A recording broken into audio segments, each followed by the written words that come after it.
প্রেমিকাকে ভিডিও কলে রেখে চিকিৎসক অনীক না ফেরার দেশে। মানুষ শুধু খারাপটাই দেখে, খারাপ হওয়ার পিছনে যে ভূমিকাটা থাকে এটা কেউই দেখে না। আমার স্বামী আছে, সন্তান আছে, কেন আমি ক্রিয়া করলাম, কেন এই কেনটা কেউ কখনো দেখে না, কেন করছি এটাই সবাই জিজ্ঞাসা করে। আমি যে রিপোর্টার কথা বলছি আমি হয়তো স্ক্রিনশটও দিয়ে দিব। এই ছেলেটাই তো সেই ছেলেটা। জি জি, ওই ছেলেটা অনেক সেই ছেলেটা। ডাক্তার অনেক। জি, কথা হইলে আমি ওনাকে আবারও বললাম যে আমার সঙ্গে কথা বলতে গেলে আপনার কিন্তু অনেক স্যাক্রিফাইস করা লাগবে। আমার স্বামী আছে, বাচ্চা আছে। আমাকে এর ভেতরেও আমাকে প্রায় বলতো কি যে তুই যে আমার সাথে কথা বলিস আমি এটা রেকর্ডিং করে তোর বরকে পাঠাবো। পরে এর ভেতরে ও 5 মিনিটের একটা ভিডিও করে দিছে যে ও গান গাচ্ছে এবং ওই রশি ঝুলানো চেয়ার দেয়া এটা আমাকে দেখাইছে এবং দেখাইছে যে এটাই আমার শেষ কথা, এরপরে আর কোনো কথা হবে না। তো আমি ওটা দেখে আমি ওরে ফোন দিছি। এটার পরিণতি কি ডেকে নিয়ে এসছে? একজন তো মরে গিয়ে কাইন্ড অফ বেঁচে গেছে, আরেকজন হচ্ছে জীবন মৃত, এবং এই সিরিয়াল শেষ হবে না কখনো। সালামু আলাইকুম প্রিয় দর্শক এবং শ্রোতা, আল্লাহ সর্বাবস্থায় আমাদের সবার মঙ্গল করুন সবসময়ের মতো প্রার্থনা জানিয়ে শুরু করছি লাইফের একটি এপিসোড। যেই গেস্টকে আপনারা এই মুহূর্তে দেখতে পাচ্ছেন উনি এসছেন সেই সুদূর সাতক্ষীরা থেকে, এবং উনি সম্ভবত নিজেই আমাদের সঙ্গে যোগাযোগ করেছিলেন কিছুদিন আগে। আমি যদি ভুল না বলে থাকি এটা বছরখানেক হয়েছে, কি 1 বছর হয়েছে আপনাকে নিয়ে যে টেলিভিশন রিপোর্ট হয়েছে? না না, 1 বছর হয়নি, 39 দিন। 39 দিন হলো রিপোর্ট হয়েছে। এটা কোন টেলিভিশনে হয়েছে? সময় টিভিতে, আর টিভিতে এবং এবং বেশ আরো কিছু চ্যানেল হয়েছে সব। বৈশাখী। হ্যাঁ, আমি একটা লিঙ্ক পেয়েছি একটু আগে, আমি একটু জাস্ট আপনাকে লিঙ্কটার কথা বলি। বৈশাখী টেলিভিশনের এটা আপনারা এখানে গেলেই পাবেন। বৈশাখী টেলিভিশনের প্রেমিকাকে ভিডিও কলে রেখে চিকিৎসক অনীক না ফেরার দেশে। বৈশাখী টেলিভিশন সহ আরো অনেকগুলো টেলিভিশন চ্যানেলে এই রিপোর্টটা হয়েছে। কোন টেলিভিশন চ্যানেল কি আপনার সাক্ষাৎকার নিয়েছে?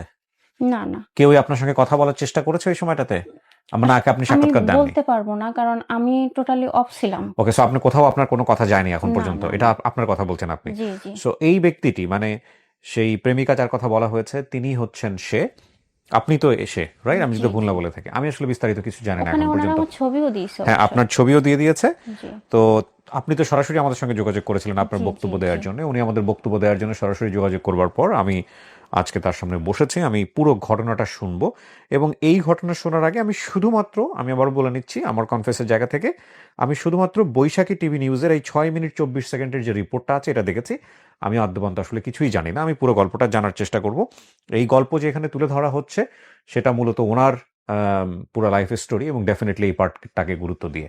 সো আমি আর কথা বাড়াচ্ছি না। আর এই ফাঁকে আপনাদেরকে বলে রাখছি, আমাদের এই লাইভ অনুষ্ঠানে আপনি অংশগ্রহণ করতে চাইলে আমাদের স্ক্রিনে দেওয়া, ভিডিওর স্ক্রিনে দেওয়া ফোন নম্বরে ফোন করতে পারেন, এবং চাইলে মেইলও করতে পারেন। আপনার নামটা কি? আমার নাম মুন্নি। মুন্নি। পুরো নাম? মোসাম্মদ মুন্নি পারবেন। বয়স? বয়স আপনার 29। 29 বছর বয়স। আপনার জন্ম জেলা সাতক্ষীরা। জি, সাতক্ষীরার কোথায় এটা? সাতক্ষীরা কালীগঞ্জ থানা। তো মুন্নি আপনি শুরু করেন। আমার বাবা মারা যায় 2001 সালে। আমরা তখন 2টা বোন। তো আমার বাবা একটা কলেজে চাকরি করত। তো বাবা মারা যাওয়ার পরে 2টা বোনকে নিয়ে তখন আমিও ছোট, আমার বোনটাও ছোট, আমার মায়ের বয়সও খুবই কম। আপনি কি বড় ছিলেন বোনদের না না, মধ্যে? আমি ছোট। ছোট ছিলেন। জি যখন মারা যায় তখন দুজনে অবিবাহিত আপনারা? জি জি। জি। তারপর? এখন বাবা মারা গেছে 26 বছরে পড়ছে, 2001 সালে মারা গেছে। তাহলে আমি ছোট সেই সময়। আমি জি। এটা বলতে পারি আমার বাবার ছবি যদি না থাকতো তাহলে হয়তো আমার ওইভাবে কোনো কিছু, বাবার চেহারাটা মনে পড়তো না ওইভাবে। জি। ওখানের ওই আমার বাবা যে কলেজে চাকরি করতেন ওখানকার যে কলেজের যে ছিলেন উনি ছিলেন বস্ত্রমন্ত্রী, আপনার মনসুর সাহেব। উনি থেকেই আমার বাবা মারা গেছে এটা দেখে যে আসলে উনি তো মারা গেছেন আর উনি খুব ভালো লোক ছিলেন, তাই 2টা মেয়ে নিয়ে আমার মা যাবে কোথায়, এটা দেখে উনি আমাদের বাসায় যাওয়ার পরে আমার মাকে বললো কি আচ্ছা ঠিক আছে তুমি টেনশন করো না, মাহমুদের ওই চাকরিটা আমি তোমাকে দেব, কারণ তোমার যদি ছেলে হইতো তাহলে আমি ছেলে 2টা নিয়ে মানুষ করে দিতে পারতাম, তা আসলে তো মেয়ে আমার পক্ষে তো সম্ভব না, তা আমি চাকরিটা তোমাকে দেব, তুমি সেই ক্ষেত্রে চাকরিটা করে মেয়ে 2টো মানুষ করো। এটা আপনার এলাকার মন্ত্রী বলেছে? জি জি। ওকে। সেখান থেকে আমার মা চাকরি করতো, ভালোই ছিল এক কথায়। আমার বড় বোনটার বিয়ে হয়েছে, আমার বোনাই DGFI তে চাকরি করতো, উনি রিটায়ার্ড হয়ে গেছে। বোনের বিয়ে হয়েছে, তা আমার দুলাভাইয়ের পোস্টিং খুলনাতে। আচ্ছা। তো আমি খুলনাতে আছি, থাকতে থাকতে বোনের বাচ্চা হবে এ কারণে আমি বেশ কয়েকদিন আছি ওখানে। এমনত অবস্থায় আমার বোন অসুস্থ হয়ে গেল, সিএমএস এ ভর্তি করা হইছে। হওয়ার পরে ওখান থেকে আমি প্রতিদিন বাসার থেকে ভাত নিয়ে যাই, নিয়ে আসি। এই নিয়ে যাইতে একটা জাহিদ বলে একটা ছেলে, ও আমাকে ফলো করলো, আমি জানি না। এখন আমি সিএমএস এর বাইরের থেকে ফোনে ফ্ল্যাক্সি দিছিলাম। হুম। দেওয়ার পরে ও আমার নাম্বারটা সে ফ্ল্যাক্সি লোডের দোকান থেকে নিয়েছিল। নেওয়ার পরে আমার বোনকে রিলিজ দেওয়ার পরে বাসায় আসছি। বাসায় আসার পরে ওই ছেলেটা ফোন দিছে। দেওয়ার পরে বাসায় ছোট বাচ্চা নিয়ে আসি, সবাই বিজি আছে, এমন উনি ফোন দিছে। দিয়ে বলছে সালাম দিছে কে? তা বলছে কি জাহিদ। তা বলছে কি জাহিদ কি? আমার মামা, আমার ছোট মামার নাম জাহিদ। তা বললো না, আমি আপনার মামা না, আমি আপনার একজন বন্ধু। তা বলছে কি দেখেন, আমি জাহিদ বলে কাউকে চিনি না, আর আপনি আমার বন্ধু হন আর যাই হন, আমি এখন কথা বলতে পারতেছি না, আপনি রাখেন, আমি বিজি আছি। তখন বয়স কত আপনার? তখন আমি এসএসসি পরীক্ষা দেই নাই। এসএসসি পরীক্ষাও দেননি, পড়াশোনা করতেছিলেন হ্যাঁ, তখন? হ্যাঁ। করছিলেন, জি জি। বলেন তারপর। তো তখন উনি বলল কি আমি আপনার সিএমএস এর সামনের থেকে দেখছি, ওখান থেকে আমি আপনার নাম্বারটা নিয়েছি। তা বলছে কি নাম্বার নিছেন কি জন্য? তা বলছে আপনাকে আমার ভালো লাগছে তাই। ২-১ দিন কথা হলো। উনি মাঝে মধ্যে ফোন দেয়, হ্যালো হাই বাই কথা হইতে থাকে। তো উনি বলল কি আপনি আমার সঙ্গে দেখা করবেন একটু? বলছি কি দেখেন, আমার দুলাভাই খুব রাগী মানুষ। তা আমি বাসার থেকে ওইভাবে বাহির হইতে পারি না। আমি দেখা করতে পারব না আপনার সঙ্গে। তো তখন উনি বলল কি আচ্ছা ঠিক আছে, আপনারা কোন বিল্ডিং এ থাকেন এটা আমি জানি। তো আপনি ওই বিল্ডিং এর ছাদের উপরে একটু উঠবেন, আমি আপনাকে দেখব।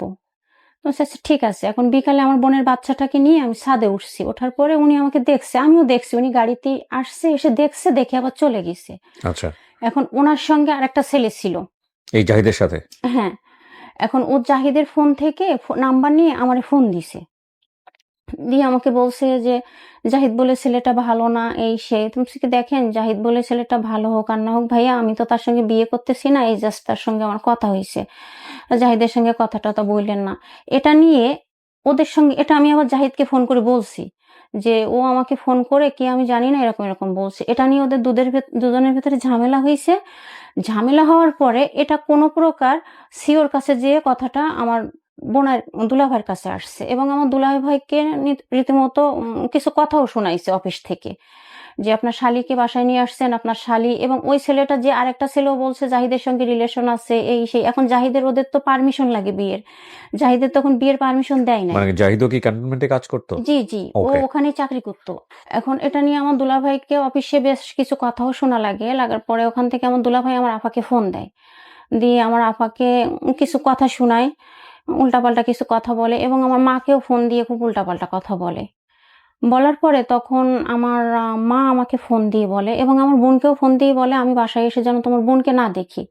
এখন আমার মাকেও ফোন দিয়ে উল্টাপাল্টা বলছে তো। বলার পরে আমার মা আমাকে ফোন দিয়ে বলছে কি যে, "আমার মেয়ের সংসারটা তো নষ্ট করিছো, ওখান থেকে চলে যাও, এবং কোথায় চলে যাবা, কি করবা আমি জানি না। তুমি আমার মেয়ের সংসার নষ্ট করিছো, তুমি বাসায় আসবা না, তুমি চলে যাও।" তো আমি ব্যাগ-ট্যাগ গোছায় নিয়ে, আসলে আমার বড় বোনটা কিছুই বলে নাই। আমাকে একটা কথাও বলে নাই। আমার বড় বোনটা কান্নাকাটি করতিছে। বলল কি, "ঠিক আছে তাহলে তুমি চলে যাও।" তো আমি ব্যাগ-ট্যাগ গুছায় নিয়ে চলে আসছি। আসার পরে ভাবতেছি যে আসলে আমার তো এরকম কোনো কারো সঙ্গে রিলেশনও নাই, এবং ওই সময় থেকে আমি আর জাহিদকে ফোনে পাই নাই। যে পরবর্তীতে আমি ফোন দিয়ে তার এই কথাটা বলব যে, "আসলেই তো তোমার সঙ্গে আমার কিছুই হয় নাই। জাস্ট তুমি দেখলা এটা নিয়ে কি হইল?" যে সেটা শুনবো তার কাছে, সেটাও শুনতে পারি নাই যে আসলে ব্যাপারটা কি হইছে। হুম। আমি জাহিদকে আর ফোনে পাই নাই। না পাওয়ার পরে আমি ওখান থেকে খুব আসলে যাবো কোথায় এটা ভাবতেছি। ভাবতে সাতক্ষীরাতে আমার মামার বাড়ি। আসতে সন্ধ্যা হয়ে গেছে। তো আমার মামার বাড়িতে আমি আসছি। আসার পরে মামার বাড়িতে রাতটুকু থাকছি। থাকার পরে সকালবেলা আমার মা আমাকে ফোন দিছে। আমি ভাবতেছি আমি কোথায় যাবো? কি করব? আমার তো যাওয়ার মতো কোনো জায়গা নেই। তো এর ভেতরে সকালে আমার মা ফোন দিছে। দেওয়ার পরে আমার মা বলতেছে কি, "আমি তো জানি যে" মা কথাটা এইভাবে বলছিল হুম। যে, "আমি তো জানি আমার ঘিনু খাওয়া ছাড়া, আমার মাথা খাওয়া ছাড়া তোমার অন্য কোথাও যাওয়ার জায়গা নেই। তো আমি তোমার নানা বাড়িতে আছি, তোমার খালাম্মা-টালাম্মা আসছে, তুমি এখানে আসো।" তো বলার পরে আমি ওখান থেকে গেছি নানি বাড়িতে। যাওয়ার পরে আমার একটা মামাতো ভাই, মোশাররফ তার নাম। তো তার সঙ্গে আমাদের সবার খুব ভালো সম্পর্ক, খালাতো ভাই-বোন, মামাতো ভাই-বোন। তো ও আমাকে আরকি করতে বলতেছে কি, "এ একটা ছেলে আছে, বিয়ে করবি?" তো আমি বলছি কি, "হ্যাঁ, বিয়ে করব।" তো বলছে, "সত্যি বিয়ে করবি?" তো আমি বলছি কি, "হ্যাঁ, সত্যি না তো কি?" তা বলতেছে কি, "আচ্ছা ঠিক আছে তাহলে এই ছেলেটার সাথে কথা বল।" তো ফোন নাম্বার দিছে। দেওয়ার পরে আমি ফোনে কথা বলছি। কথা হওয়ার পরে বলছে, "কালকে আপনি আমার সঙ্গে দেখা করেন।" বলছি কি, "আমি আপনার সঙ্গে কালকে কিভাবে দেখা করব?" তো বলছে, "আপনি মোশাররফের সঙ্গে আসেন।" আমার মামাতো ভাইয়ের ফ্রেন্ড ছিল। ওকে। তো আমার মামাতো ভাইয়ের সঙ্গে তার পরের দিন বিকালে আমি গেছি। যাওয়ার পরে আমি দাঁড়ায় আছি। ও তখন পলিটিক্স করতো। এটা আমি তার সম্পর্কে তো কিছুই জানি না। তো দেখলাম মোটরসাইকেলে আমি আর আমার মামাতো ভাই যেয়ে থানার সামনে দাঁড়াইছে। দাঁড়াইলে বলতে ফোন দিছে যে, "ভাই আপনি কোথায়?" তো বলছে কি, "আমি থানায়, তুই দাঁড়া আমি আসতেছি।" তো ও যখন আসতেছে তখন আমিও দেখছি। দেখার পরে ওর বয়স কম, বাট ওদের ফ্যামিলিগতভাবে ওদের মাথায় চুল থাকে না। ওদের ফ্যামিলির ওই ছোট ছেলে, বোন ২ টা বড়। ও ছোট। তো আমি ওকে দেখেই ১ম এ বলছি কি, আসলে হয়তো মহান আল্লাহ তাআলা অহংকার সহ্য করে না কোনো মানুষের। ওটা আমার মনের কথা ছিল যে, "এই এরে আমি জীবনে বিয়ে করব না। এই টাকলুকে আমি কক্ষনো বিয়ে করব না।" তা আমি ওকে বলছি কি, "মোশাররফ ভাই, ওই ওই ছেলে যেন বাইক চালায় আর তুই যেন পিছনে বসিস। আমি কিন্তু ওর পাশে বসবো না।" তা বলছে কি, "ও বড় ভাই, আমি বলতে পারি যে, ভাই আপনি চালান, আমি পিছনে বসি।" তো আমি বলছি কি, "আমি কিন্তু এই ছেলেরে বিয়ে করব না।" তো বলছে, "বিয়ে করিস আর না করিস, এখন চুপচাপ আসছি যখন, চল ঘুরে আসি, তারপরে দেখা যাবে।" তো ঠিক আছে। এখন যখন বাইকে উঠছি, ওঠার পরে এই বাইকে তো এইভাবে বসে উনি আমার হাতটা নিয়ে এইভাবে উনার পেটে লাগাই দিচ্ছে। তা আমি যতবারই দিচ্ছি আমি হাতটা এভাবে ঘুরায় নিয়ে আসতেছি। এখন ২-৩ বার দেওয়ার পর আমি হাতটা ঘুরায় নিয়ে আসছি। তারপরে উনি আর দেয় নাই। না দেওয়ার পরে যে একটা পার্কে বসছি। বসার পরে বলছে কি, "আপনার আমাকে কেমন লাগছে?" তো বলছি কি, "আল্লাহর সৃষ্টি সব মানুষই ভালো। আপনাকে আমার কেমন লাগবে?" তো বলছে কি, "না আমি ওই কথা বলি নাই যে আমাকে আপনাকে কি পছন্দ হইছে?" তো আমি বলছি কি, "দেখেন জন্ম মৃত্যু বিয়ে ওপরওয়ালার ইচ্ছা, আসলে ওইভাবে তো বলা যায় না।" তো বলছে কি, "বুঝতে পারছি আপনাকে আমার পছন্দ হয়নি। তো আপনাকে আমার পছন্দ হইছে কি কারণে জানেন?" তো বলছি কি? বলছে কি, "আপনি যে সুন্দরী, দেখতে ভালো, যথেষ্ট স্মার্ট, এ কারণে কিন্তু না।" তা কি কারণে পছন্দ হইছে শুনবেন না? তো বলছি, "কি কারণে?" বলছে কি, "আমি যে আপনাকে জাস্ট ট্রাই করলাম যে আপনার হাতটা আমি মে এইভাবে নিয়ে গেলে আমার এই বুকটা ওর পিঠে লাগে। এখন এটাতে ও বলল কি যে আমি এটা প্রমাণ করলাম যে আসলে এর আগেও আমি বাইকে অন্যান্য মেয়েদের নিয়ে ঘুরছি। তারা বাইকে উঠলেই যেন এভাবে ওই বুকটা পিঠে দিয়ে বসে। তো আমার আসলে এভাবে ভালো লাগে নাই। তো আপনার এটা আমার ভাল লাগছে, তো আসলে আপনাকে আমার ভালো লাগছে।" তো ওখানে আমি আসলে তো আমার মনেরে আমি তো উনার সঙ্গে বিয়ে করবই না। আমি ওইভাবে কথা বলতেছি না। না বলার পরে আমার ছোট ননদের সঙ্গে ফোনে কথা বলায় দিছে। বলছে কি, "আমার আপার সঙ্গে একটু কথা বলেন।" তো ফোনে কথা বলায় দিছে। দেওয়ার পরে আমি আপা বলে সালাম দিয়ে কথা বললাম। তো বলল কি, "আমাদের বাসায় একদিন বেড়াতে আসো। সময় করে উজ্জ্বলের সঙ্গে আমাদের বাসায় একদিন বেড়াতে আসো।" তো বলছি, "আচ্ছা ঠিক আছে আপা।" ওইখান থেকে আস্তে, আস্তে কথা হইল, আমার মা যে কলেজে চাকরি করে, উনার বাবা সেই কলেজের প্রিন্সিপাল ছিলেন। মানে এই ছেলেটার নাম কি? হ্যাঁ, উনার যার সঙ্গে আপনি বাইকে ঘুরলেন? জি। ওকে, পার্কে বসলেন। জি, হ্যাঁ। এখন উনার বাবা ওই কলেজের প্রিন্সিপাল ছিলেন। তখন প্রিন্সিপাল তো সবথেকে উপরে। এখন আমার মা তো ৪র্থ শ্রেণীর কর্মচারী ছিলেন ওই কলেজের। তো তখন উনি বলল কি যে, "তোমার মা যে ওই কলেজে চাকরি করে, এটা তুমি আমার মাকে বলবা না। তুমি বলবা যে হ্যাঁ ২ টা বোন, বোনের বিয়ে হয়ে গেছে। বাবার কিছু টুকটাক সম্পত্তি ছিল। এটা নিয়েই আমার মা আমাকে নিয়ে চলে। এটা বলবা।" তো আমি ভাবতেছি যেটাই বলতে বলে বলুক, এখান থেকে চলে গেলে তো আমি আর উনার সঙ্গে যোগাযোগ করব না। তো ওনার বাসায় নিয়ে গেছে। নিয়ে যাওয়ার পরে উনার মা জিজ্ঞাসা করতেছে, "তোমাদের বাসা কোথায় কি?" তা বলছি, "তা তুমি পড়াশোনা করো?" তো বলছে কি, "হ্যাঁ।" "তা কি পড়ো?" তা বলছে কি, "আমি এখনো এসএসসি পরীক্ষা দেই নাই, নিউটেন।" "তা তোমার মা কি করে?" এখন বাবা মারা গেছে যখন মা কি করে? সংসার কিভাবে চলে? তো উনি যেটা শিখাই দিছে আমি ঠিক ওইভাবেই বলছি যে এই। বলার পরে ওখান থেকে চলে আসছি। চলে আসার পরে উনি আমাকে অটো ফোন দিতেই আছে, ফোন দিতেই আছে। আমি আর উনার ফোন রিসিভ করি না। না করার পরে উনি এসএমএস করছে যে, "আমি বুঝতে পারছি আমাকে আপনার পছন্দ হয় নাই। তো আমার সাথে কথা বলতে হবে না। আপনি আর কথা বলা লাগবে না। আমি আপনাকে আর ফোন দিব না। আপনি আর একটাবার আমার সাথে কথা বলেন।" বলছি, "আচ্ছা ঠিক আছে।" তো ফোন রিসিভ করছি। তখন আমি আমার নানা বাড়িতেই আছি। ফোন রিসিভ করছি। করার পরে বলল কি, "কি ব্যাপার আপনি কথা বলতেছেন না কেন?" বলছি, "দেখেন আমার ভালো লাগতেছে না কথা বলতে। এজন্য। তো আপনি বাসায় যাবেন কবে?" বলছি, "কালকে বাসায় যাব।" "তো আপনি কি একা বাসায় যাবেন?" বলছি, "হ্যাঁ, আমার মা কালকে সকালে কলেজে যাবে আর আমি বাসায় যাব।" তা বলল কি, "আপনাকে আমি আর কখনো ফোন দিব না। আপনি কালকে বাসায় যাওয়ার সময় আমার সঙ্গে একটু দেখা কইরেন।" হুম। বলছি, "আচ্ছা ঠিক আছে।" এখন আমি বাসায় যাওয়ার সময় আমি ওই যে মোড়টায় আমাদের ওইখানে, সেই মোড়ে ওখানে ফোন দিছি যে, "আমি অমুক জায়গায় আছি। আমি আর কখনো ফোন দিব না। আপনি কালকে বাসায় যাওয়ার সময় আমার সঙ্গে একটু দেখা কইরেন।" হুম। বলছে, "আচ্ছা ঠিক আছে।" এখন আমি বাসায় যাওয়ার সময় আমি ওই যে মোড়টায় আমাদের ওইখানে, সেই মোড়ে ওকে ফোন দিছি যে আমি অমুক জায়গায় আছি, আপনি কোথায়? তো বললো আচ্ছা ঠিক আছে, আপনি আসেন, আমি আসতেছি। এর পরপরই উনি বাইক নিয়ে সোজা আসছে। আসার পরে আমি তো ভ্যানে বসে আছি, উনি ভ্যানওয়ালাকে টাকা দিচ্ছে, দিয়ে বলতেছে কি যে তুমি নামো। হুম। তো আমি বলছি কি না, আমি নামবো না, আমি এই ভ্যানে যাব। তা বলতেছে কি না তুমি নামো। তা আমি ২ বার বলার পরে উনি যে ২ বার বলছেন, আমি বলছি না আমি নামবো না। তখন উনি ভ্যানওয়ালা বলছে কি যে উনি নামতে চাচ্ছেন, আপনি কেন নামায় নিচ্ছেন? ভ্যানওয়ালা পুরোপুরি মনে করছে ভ্যানওয়ালাটা মুরুব্বি, যে হুম। এই মেয়েকে হয়তো কোনোভাবে ডিস্টার্ব করতে চাচ্ছে কি। তো বলল উনি নামতে চাচ্ছে না, আপনি কেন নামাবেন? তখন ও বলল কি, ওই ভ্যানওয়ালাকে ২ বার বলার পরে তখন ভ্যানওয়ালাকে বলতেছে কি, তোরে কিন্তু একটা চড় মেরে তোর দাঁত সব ফেলাই দেবো। তুই আমাকে চিনিস? আমি কথা বলতেছি না, তো এর ভেতরে তুই কথা বলতেছিস কেন? তো এটা বলার পরে আমি তখন আসলে আর কিছু বলি নাই। আমি সঙ্গে, সঙ্গে ভ্যান থেকে নামছি। আমি বলছি আচ্ছা, আচ্ছা ঠিক আছে। আমি ভাবতেছি উনার সঙ্গে ঝামেলা হয় কি? বলছে কি বাইকে ওঠো। তো আমি বলছি আমি তো বাসায় যাবো। তো বলছে তোমার বাসায়ই রেখে আসবো আমি। তো আমি বাইকে উঠছি। বাইকে ওঠার পরে উনি সোজা আমার বাসায় নিয়ে যায়নি। উনি একটা আমাদের ওইখানে সিনেমা হল আছে। সেই হলের একটা রোডে নিয়ে গেছে। নিয়ে যাওয়ার পর ওইখানে রেখে কিছুক্ষণ কথা বলল। বলার পরে বলতেছে কি, "আপনাকে কি আমার সত্যি পছন্দ হয় নাই? আপনি কি বিয়ে করবেন না? আপনার মামাতো ভাই যে বলল যে আপনি বিয়ে করতে চান, আপনার মামাতো ভাইকে বলছেন?" তো আমি বলছি কি, "দেখেন আমি বলছি কিন্তু আমার আসলে এখন মুড নাই, আমার ভালো লাগতেছে না।" তা ওখান থেকে কথা হইল। কথা হওয়ার পরে উনি ওইখান থেকে আবার আমার বাসায় দিয়ে আসলো। বাসায় দিয়ে আসার পরে এর ভেতরে উনি যে ১০ বার ফোন দেয়, আমি ১ বার ফোন রিসিভ করি এবং উনি প্রচুর এসএমএস করতে থাকে যে উনি আমাকে খুব ভালোবেসে ফেলছে।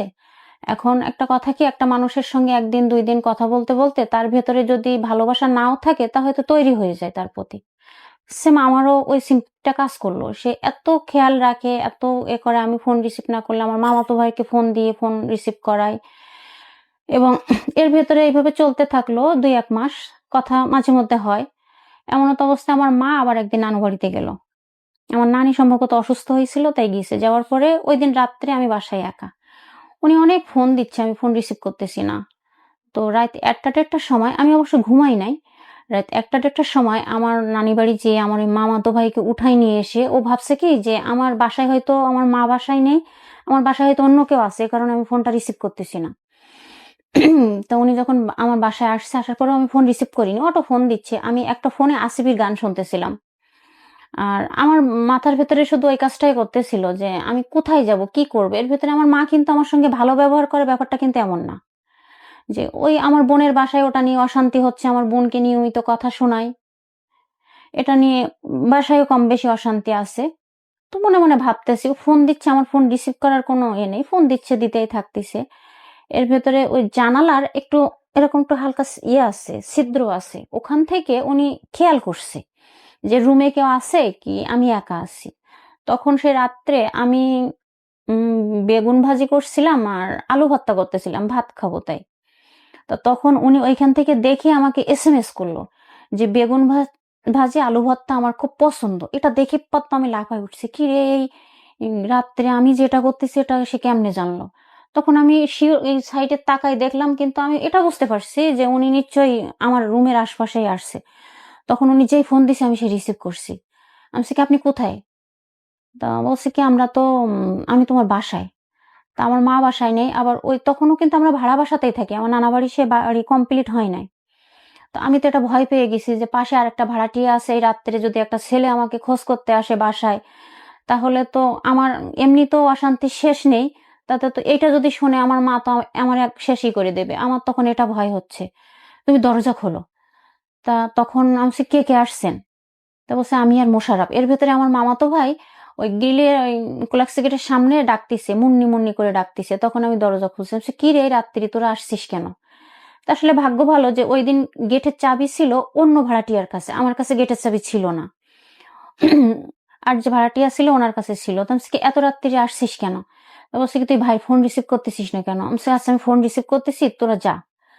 তো বলে চলে গেছে। আমি ফোন রিসিভ করছি। সেখান থেকে তার সঙ্গে আমার নিয়মিত কথা হইতে থাকে এবং তার টেক কেয়ার এত ভালো ছিল, সেটা আর বলে বোঝানো যাবে না। এখন সে বলল কি যে, "তোমার আমার বিয়েটা আমার বাসার থেকে মানবে না।" কারণ তাদের তুলনায় হিরো আর জিরো যেমন বলে, ঠিক তেমনই ব্যাপার।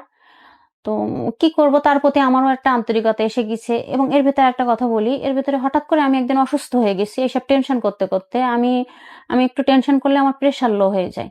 এটা সে জানতে পেরে আমার মামাতো ভাইকে দিয়ে সে দুনিয়ার ফল ডিম এইগুলা সে পাঠাই দিছে, যে প্রেশার লো হয়ে গেছে যখন স্যালাইন দিচ্ছে, তাহলে এইগুলা খাইলে সে দ্রুত সুস্থ হবে।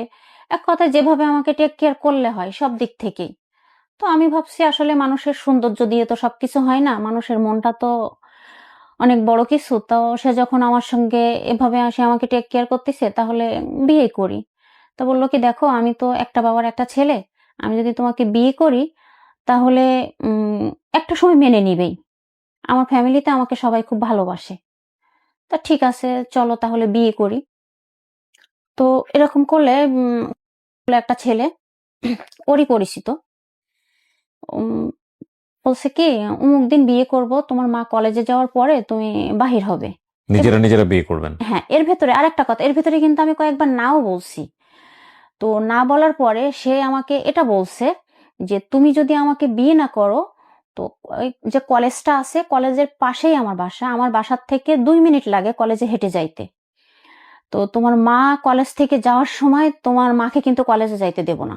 তোমার মাকে কিন্তু আটকাই দেব, এবং তোমার মা ওই কলেজে কিভাবে চাকরি করে সেটা আমি দেখে নেব। আচ্ছা। তো আমার ওই ভেতরে একটা ভয়ও কাজ করতেছে যে আসলে তো ওনার বাবা ওই কলেজে চাকরি করত। ওই কলেজের প্রিন্সিপাল ছিল। তখন আওয়ামী লীগ সরকারও ক্ষমতায় আছে। তো সে তো আমাকে বিয়েই করতে চাচ্ছে, আর কিছু না। তো বিয়ে ঠিক আছে। একটা সময় ভাবলাম যে আচ্ছা বিয়ে করব। তো কি করতো ছেলে? পলিটিক্স করত, কিছুই করত না কিছুই শেষে। করতো না, শুধু পলিটিক্স করতো? হ্যাঁ। ওকে।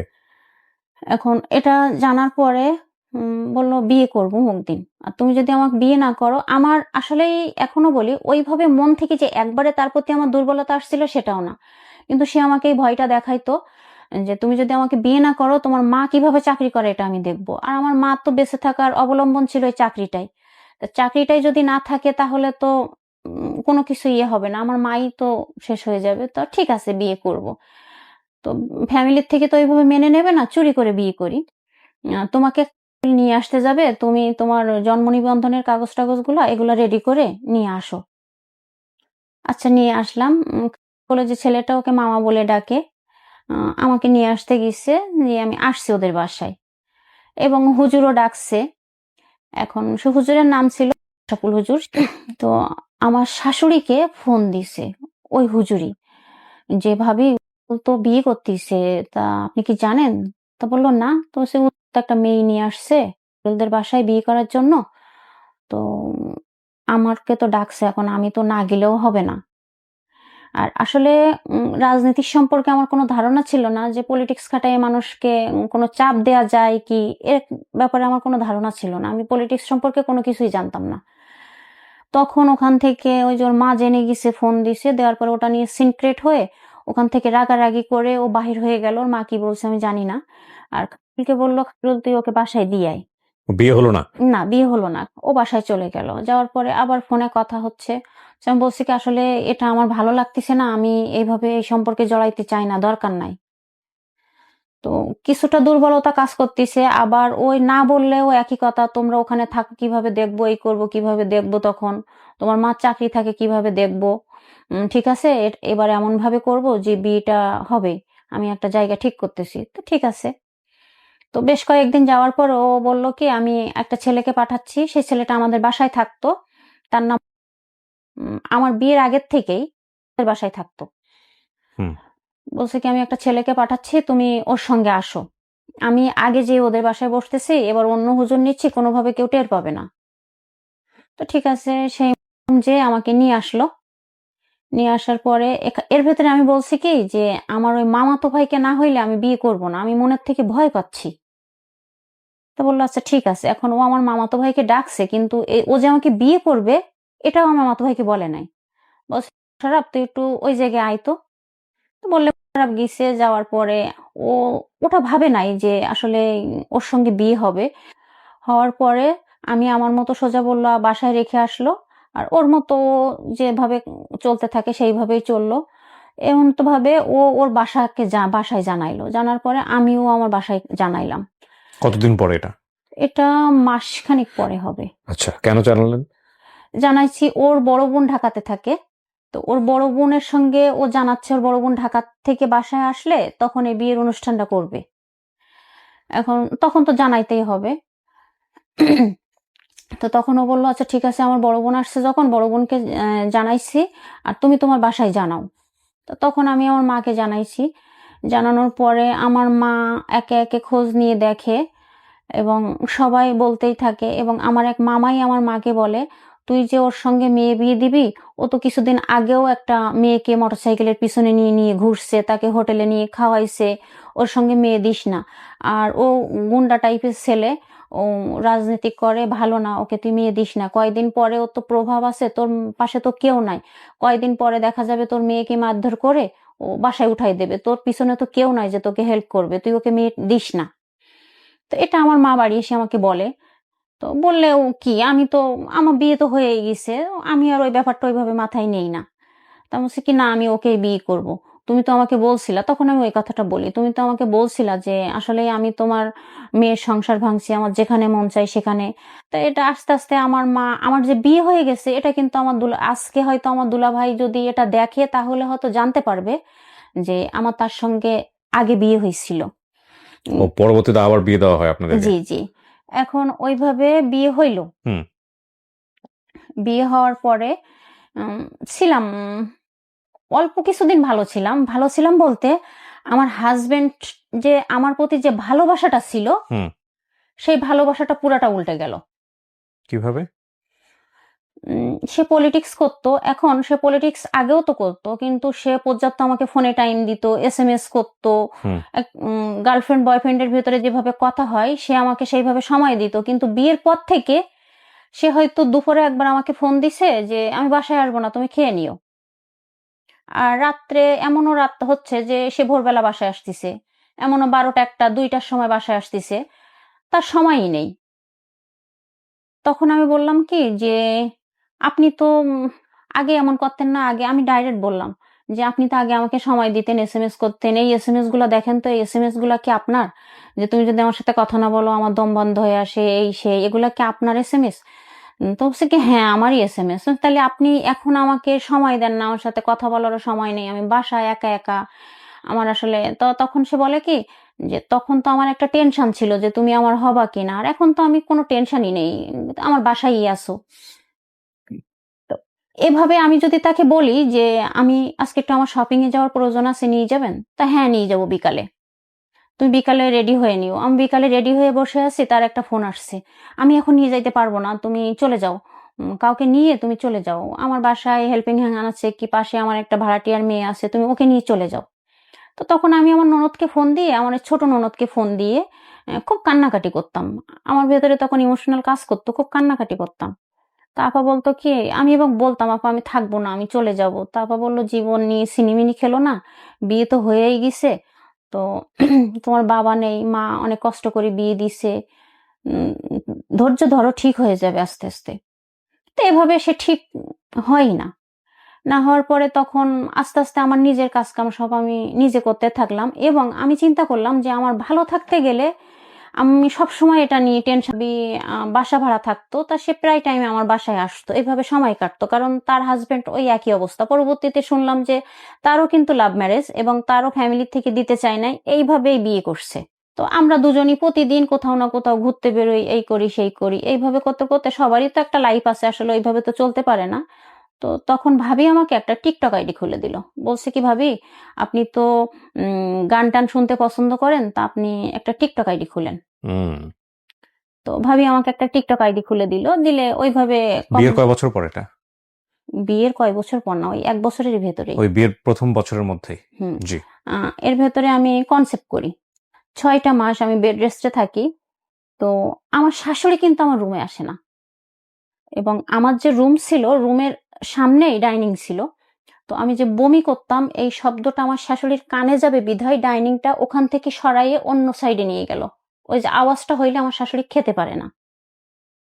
এবং অলওয়েজ টাইম এই বেডের পাশে একটা বালতি থাকতো, উঠে যাওয়ার মতো যাইতে যাইতেই হয়ে যাবে এমন একটা অবস্থা। তো একবার ঈদের আগে ডাক্তার আসলো, এসে কোনো কিছুতেই কাজ হচ্ছে না, অটো বমি হচ্ছে। তো বললো কি, ভাই আর কোনো রাস্তা নেই, নল দিয়ে খাওয়াইতে হবে, কারণ বাচ্চা থেকে বাঁচাইতে তো হবে। তা বললো, ভাই 2 দিন পরে ঈদ, এখন হসপিটালে ভর্তি করলে আসলে কেমন হয়ে যায়, চেষ্টা করেন আরো একটু অন্যভাবে। তো এভাবে কষ্ট করতে করতে আসলে হয়ে যায়, 6 মাস পরে আস্তে আস্তে সুস্থ হয়ে যায়।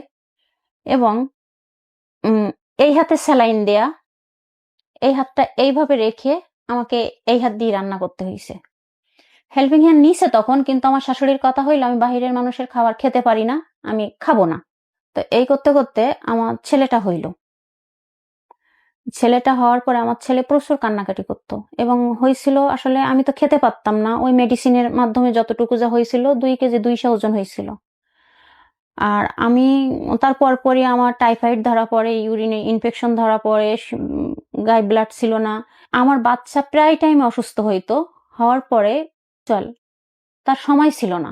আমার বাচ্চাকে নিয়ে যদি কেউ তার কাছে জিজ্ঞাসা করে যে তোমার বাচ্চার বয়সে 8 বছর, 8 বছরের ভেতরে তোমার বাচ্চাকে নিয়ে তুমি কয়বার ডাক্তারের কাছে গিয়েছো, সে বলতে পারবে না যে আমার বাচ্চাকে নিয়ে আমি এই কয়বার ডাক্তারের কাছে গেছি।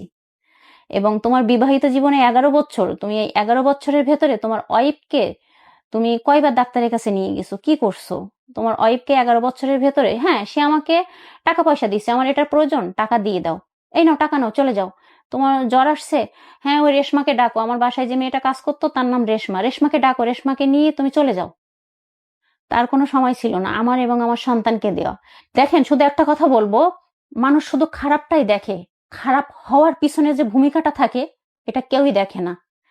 আমার স্বামী আছে, সন্তান আছে, কেন আমি কিয়া করলাম, কেন আমি একজনের সাথে কথা বললাম, কেন, এই কেনটা কেউ কখনো দেখে না। কেন করছি এটাই সবাই জিজ্ঞাসা করে। তো আমার বাচ্চা প্রচুর অসুস্থ, আমার মাকে ডেকে সে গাড়ি ভাড়া করে দিয়ে আমি সাতক্ষীরাতে আসছি।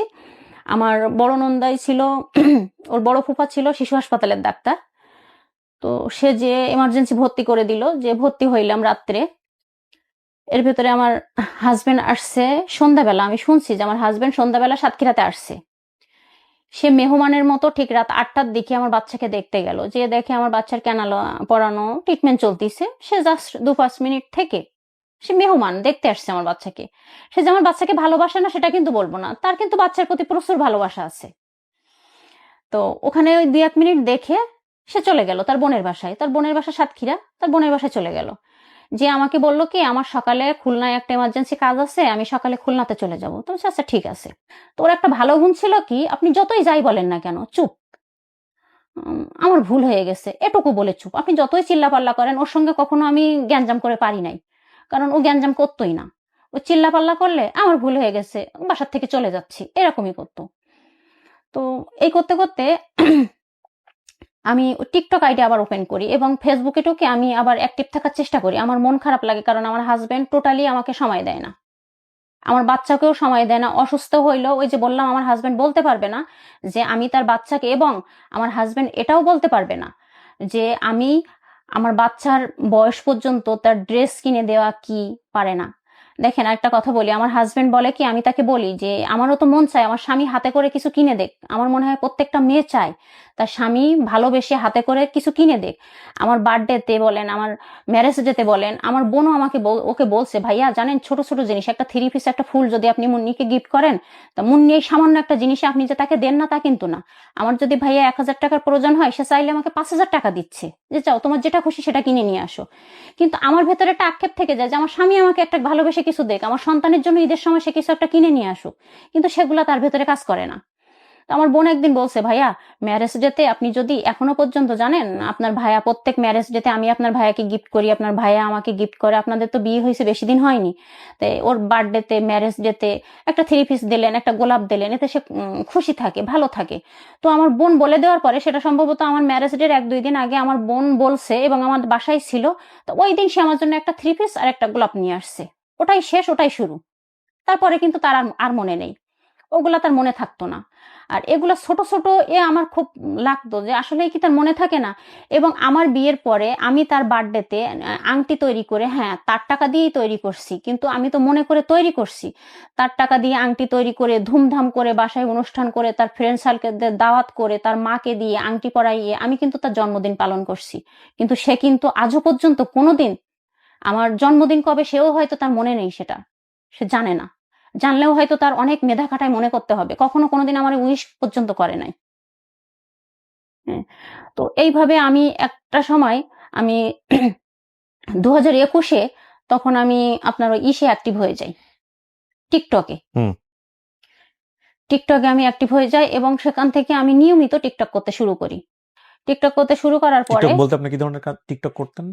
মানে ভিডিও করতাম, এমনি লিপ মিলাই ভিডিও করতাম। আচ্ছা আচ্ছা, ওকে। হ্যাঁ, ওই যে গানের সঙ্গে লিপ মিলাই ভিডিও করতাম। এটাই এগুলো আপনার হাজবেন্ড জানতো যে আপনি? হ্যাঁ, জানতো। তার কোনো আপত্তি ছিল না? না, ওকে। তার কোনো আপত্তি থাকবেই না তো, কারণ সে যদি আপত্তি করে তাহলে তো তার আমার পিছনে সময় দিতে হবে, কিন্তু সে তো আমাকে সময়ই দেয় না। হুম। তার কথা হইলো, তোমার টাকার প্রয়োজন, তুমি কি খেতে চাও বলো, টাকা দিচ্ছি, কিনে নিয়ে আসো।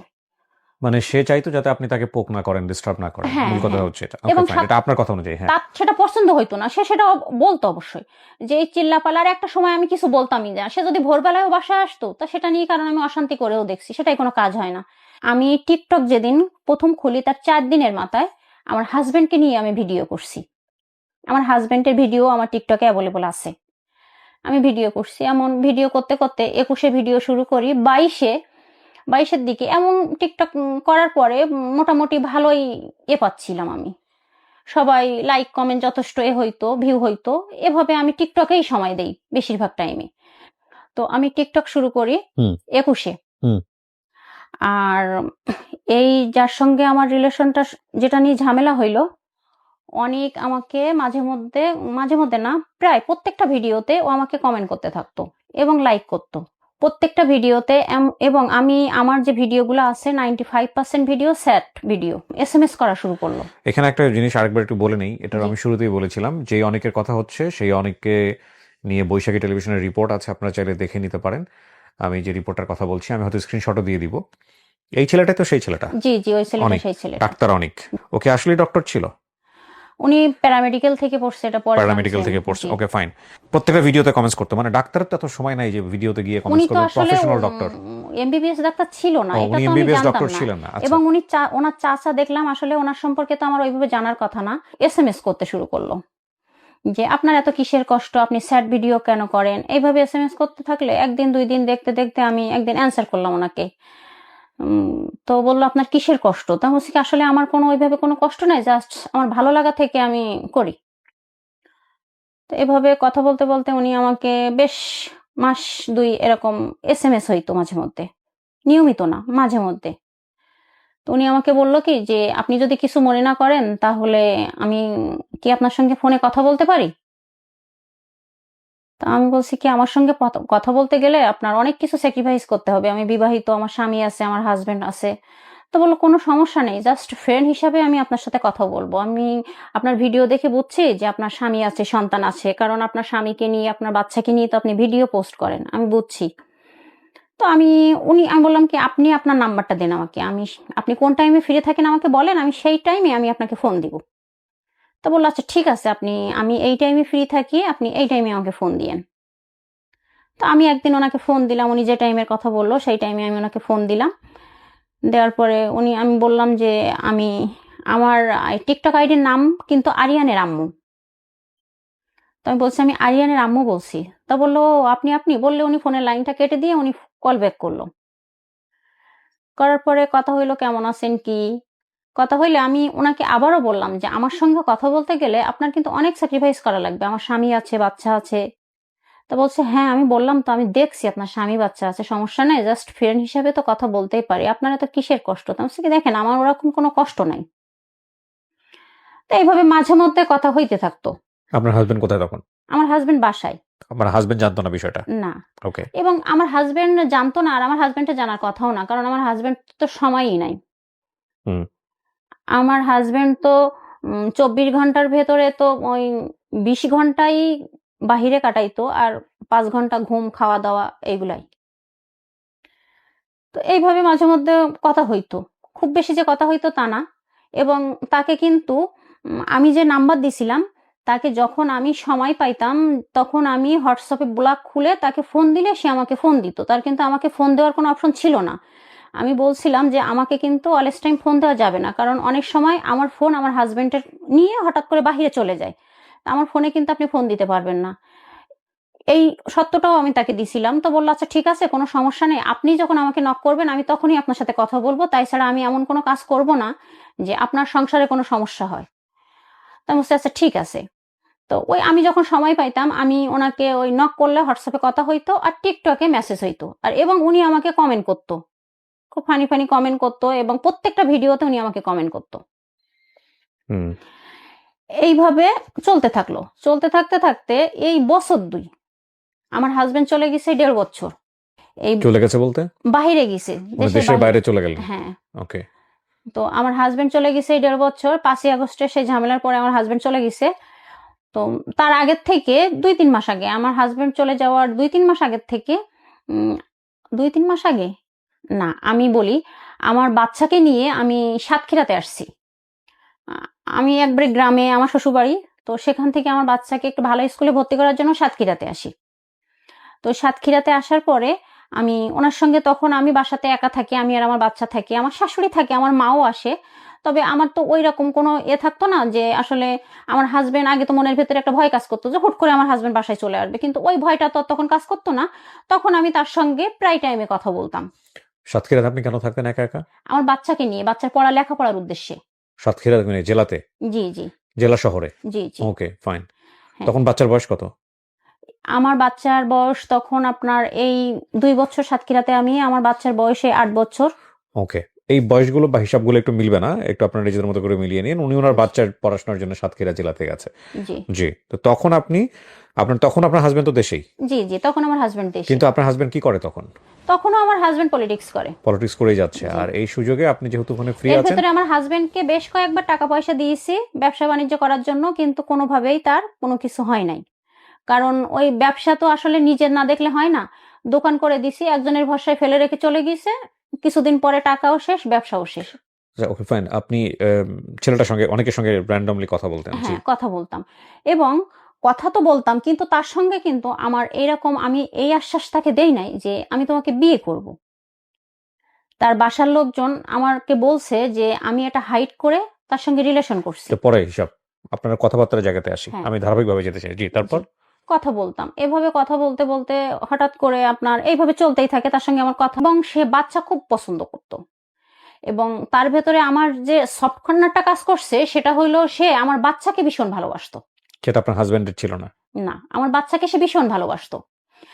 যে সে হয়তো টাকা দিয়ে ভালোবাসতো না, আমার হাসব্যান্ড হয়তো টাকা দিত, কিন্তু সে মনে করাই দিত সবকিছু। আমার মনে থাকলেও যে বাবুর জন্য এটা কিনছো, বাবুর জন্য এটা হইছে, এটা করো, বাচ্চা মানুষ কষ্ট যেন না পায়। এগুলা সে বাচ্চাদের খুব ভালোবাসতো। তো এই হইতে হঠাৎ করে এই ৫ই আগস্ট চলে আসলো। হুম।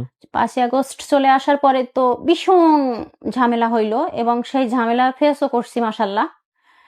সেই সময়তে তার সঙ্গে আমার একবারে খুব লং টাইম কথা হইতো।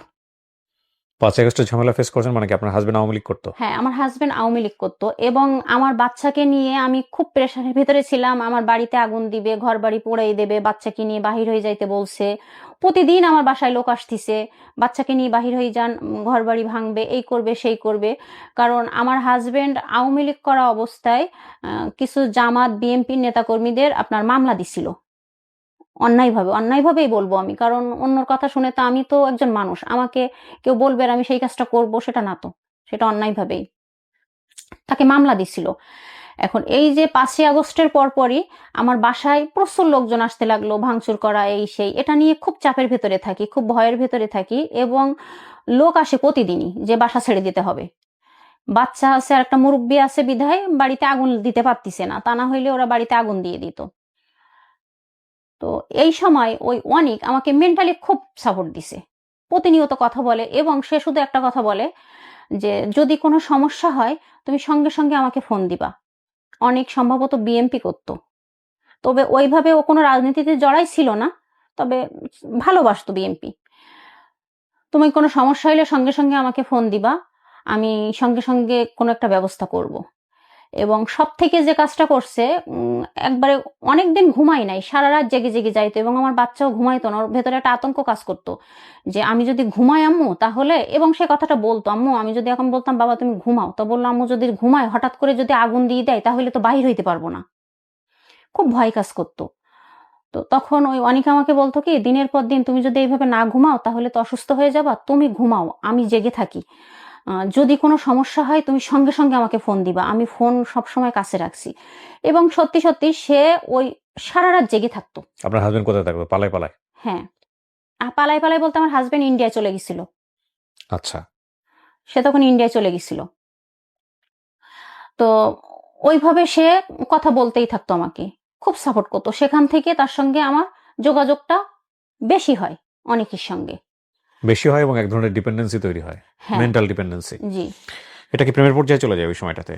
ভালোবাসতেন দুজন দুজনকে?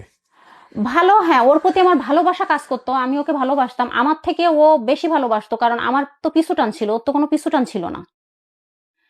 আমার পিছুটান ছিল, আমার স্বামী ছিল, সংসার ছিল, আমার পিছুটান ছিল, ওর তো কোনো পিছুটান ছিল না। আমি ওকে ভালোবাসতাম, ভালোবাসবো না এটা বললে মিথ্যা কথা বলা হবে, ভালো আমি বাসতাম।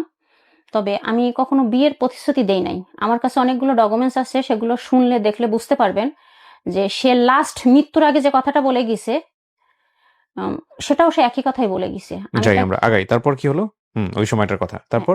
চলে গেল, যাওয়ার পরে একটা একটা পরে অবস্থা আস্তে আস্তে স্বাভাবিক হয়ে যাচ্ছে। তখন সে আমার প্রতি খুব অধিকার খাটাইতে লাগলো,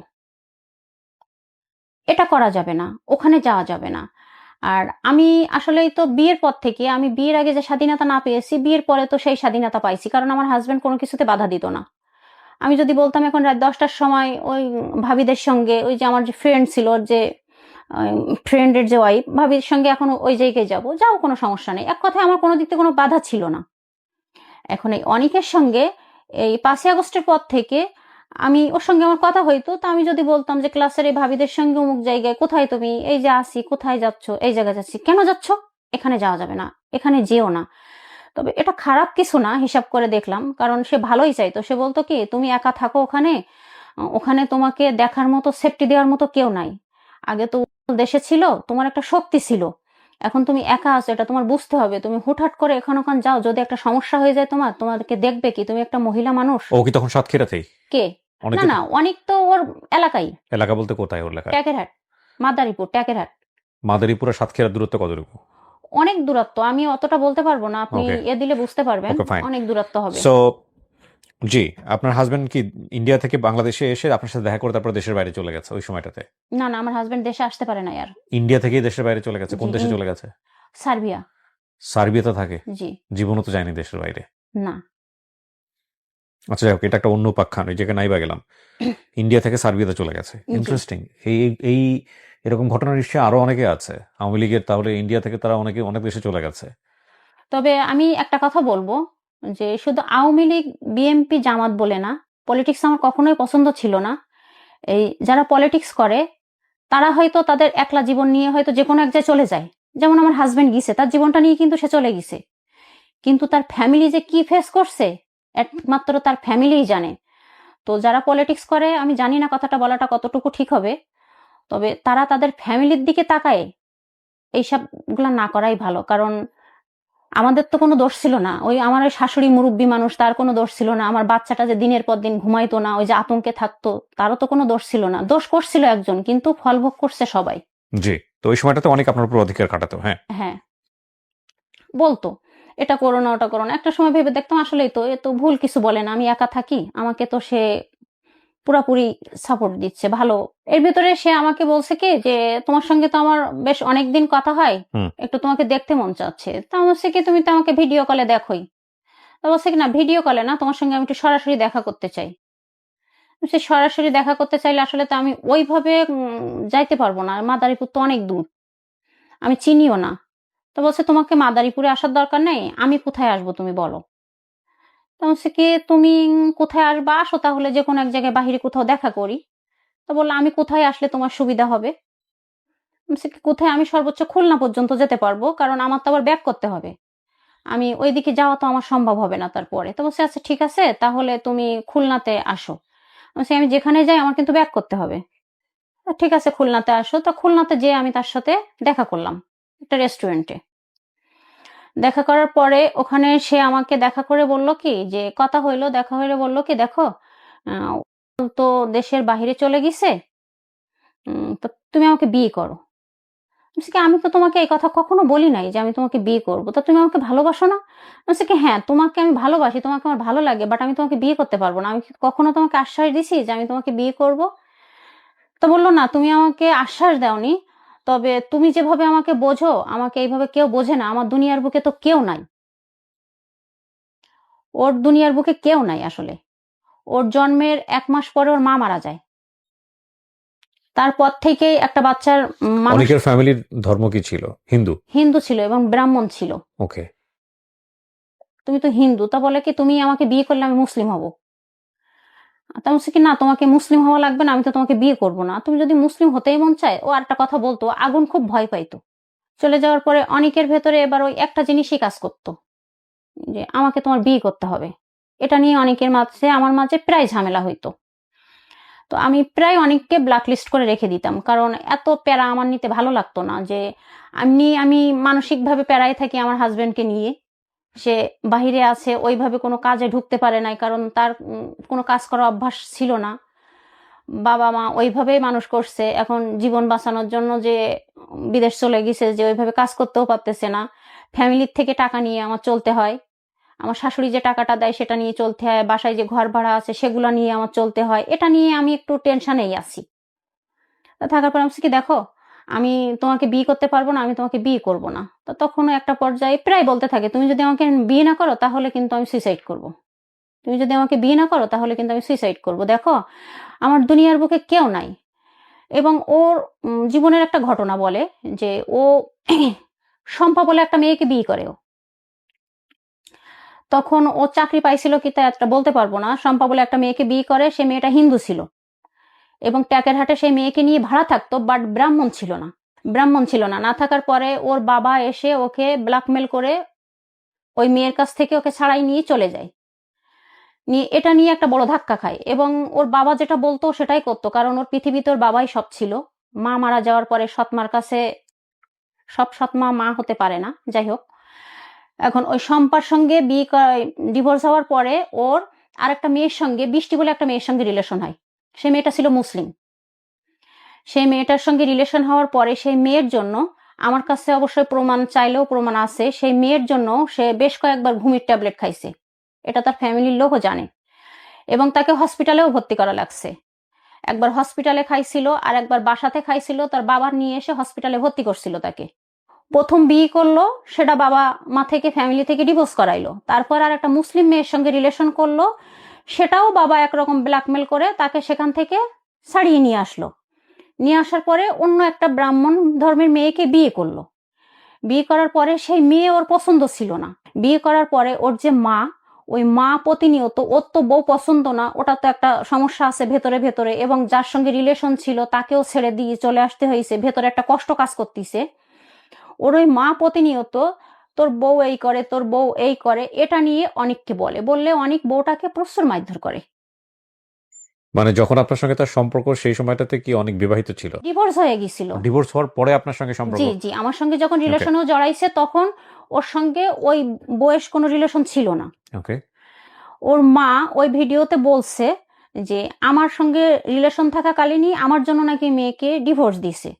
তা এটা যদি হয়, আমি টিকটকে আসছি কবে, প্রত্যেকটা তো ডেট থাকে, কবে অ্যাকাউন্ট খুলছি, কবে ভিডিও পোস্ট করছি, এবং অনেক আমাকে প্রথম যে পোস্টটা কমেন্টটা করছিল সেটাও আমি দেখাইতে পারবো, যে সে ফার্স্ট কমেন্ট প্রথম আমাকে যেদিন করছিল সেটা দেখলে অবশ্যই বুঝতে পারবে যে আসলে কতটা সত্য কি মিথ্যা, আমি অবিবাহিত বলে প্রেম করছি কি কিসে কি। আমার সঙ্গে অনেকের যখন ফার্স্ট কথা শুরু হয়েছে তখন অনেক কিন্তু নেশা করতো, অনেক প্রচুর নেশা করতো। তো একটা সময় আমার সঙ্গে কথা বলতে বলতে আমি বললাম কি তুমি যদি এই নেশা করতে থাকো তাহলে আমি তোমার সাথে কথা বলবো না। কারণ এই নেশা কতটা খারাপ জিনিস সেটা আমি জানি, আমার হাজবেন্ডও নেশা করতো। এর ভেতরে আমি বললাম কি দেখো তুমি এই বিয়ে বিয়ে প্যান করতেছো, আমার এটা ভালো লাগতেছে না, আমি তোমার সঙ্গে রিলেশন রাখবো না, তুমি তোমার মতো করে বিয়ে করো। তুমি অন্য কোনো মেয়েকে বিয়ে করে তুমি সংসার করো, আমি সবসময় চাই তুমি ভালো থাকো। কারণ ও শুধু আমাকে এইভাবেই ব্ল্যাকমেল করে। আমার বাবা নেই, আমার মা নেই, আমার দুনিয়ার বুকে কেউ নেই, আসলে দুনিয়ার বুকে ওর কেউ নেই। দেখা করার পরে ও আমাকে হাত পায়ে ধরে ভীষণ কান্নাকাটি করতে লাগলো যে দেখো আমার তো তোমাকে ছেড়ে থাকা সম্ভব না, আমি বাঁচবো না, আমি যাকেই ভালোবাসি সেই আমার জীবন থেকে চলে যায়, এটা আমি এইভাবে মেনে নিতে পারতেছি না। আমি বলছি কি দেখো বাপ্পি, আমার পক্ষেও তো তোমাকে বিয়ে করা সম্ভব না, আমি শুরুর থেকেই বলছি এখন যদি আমি এই ফ্যামিলি আমার এই বাচ্চা, তো তোমার বাচ্চা আমি নেব, আমি তো তোমার বলি নাই যে তোমার বাচ্চা রেখে চলে আসো। বলছি তুমি বাচ্চা রেখে যে আমি যদি তোমার কাছে যাই, এই ছেলের বাবা অনেক অশান্তি শুরু করবে, তোমার ভেতরে তোমার জন্য আমার একটা মায়া কাজ করে, একটা ভালোবাসা কাজ করে, তোমার জন্য আমার কষ্ট হয়, এটা সত্য কথা, কিন্তু আমি তোমার কাছে যেতে পারবো না। তো ভীষণ কান্নাকাটি করে এবং ওর মনে হয়েছিল কি যে ও একটা টাইমে হয়তো আমাকে রাজি করাইতে পারবে, এইভাবে কথা বলতে বলতে ও একটা টাইমে আমাকে বিয়ের জন্য রাজি করাইতে পারবে।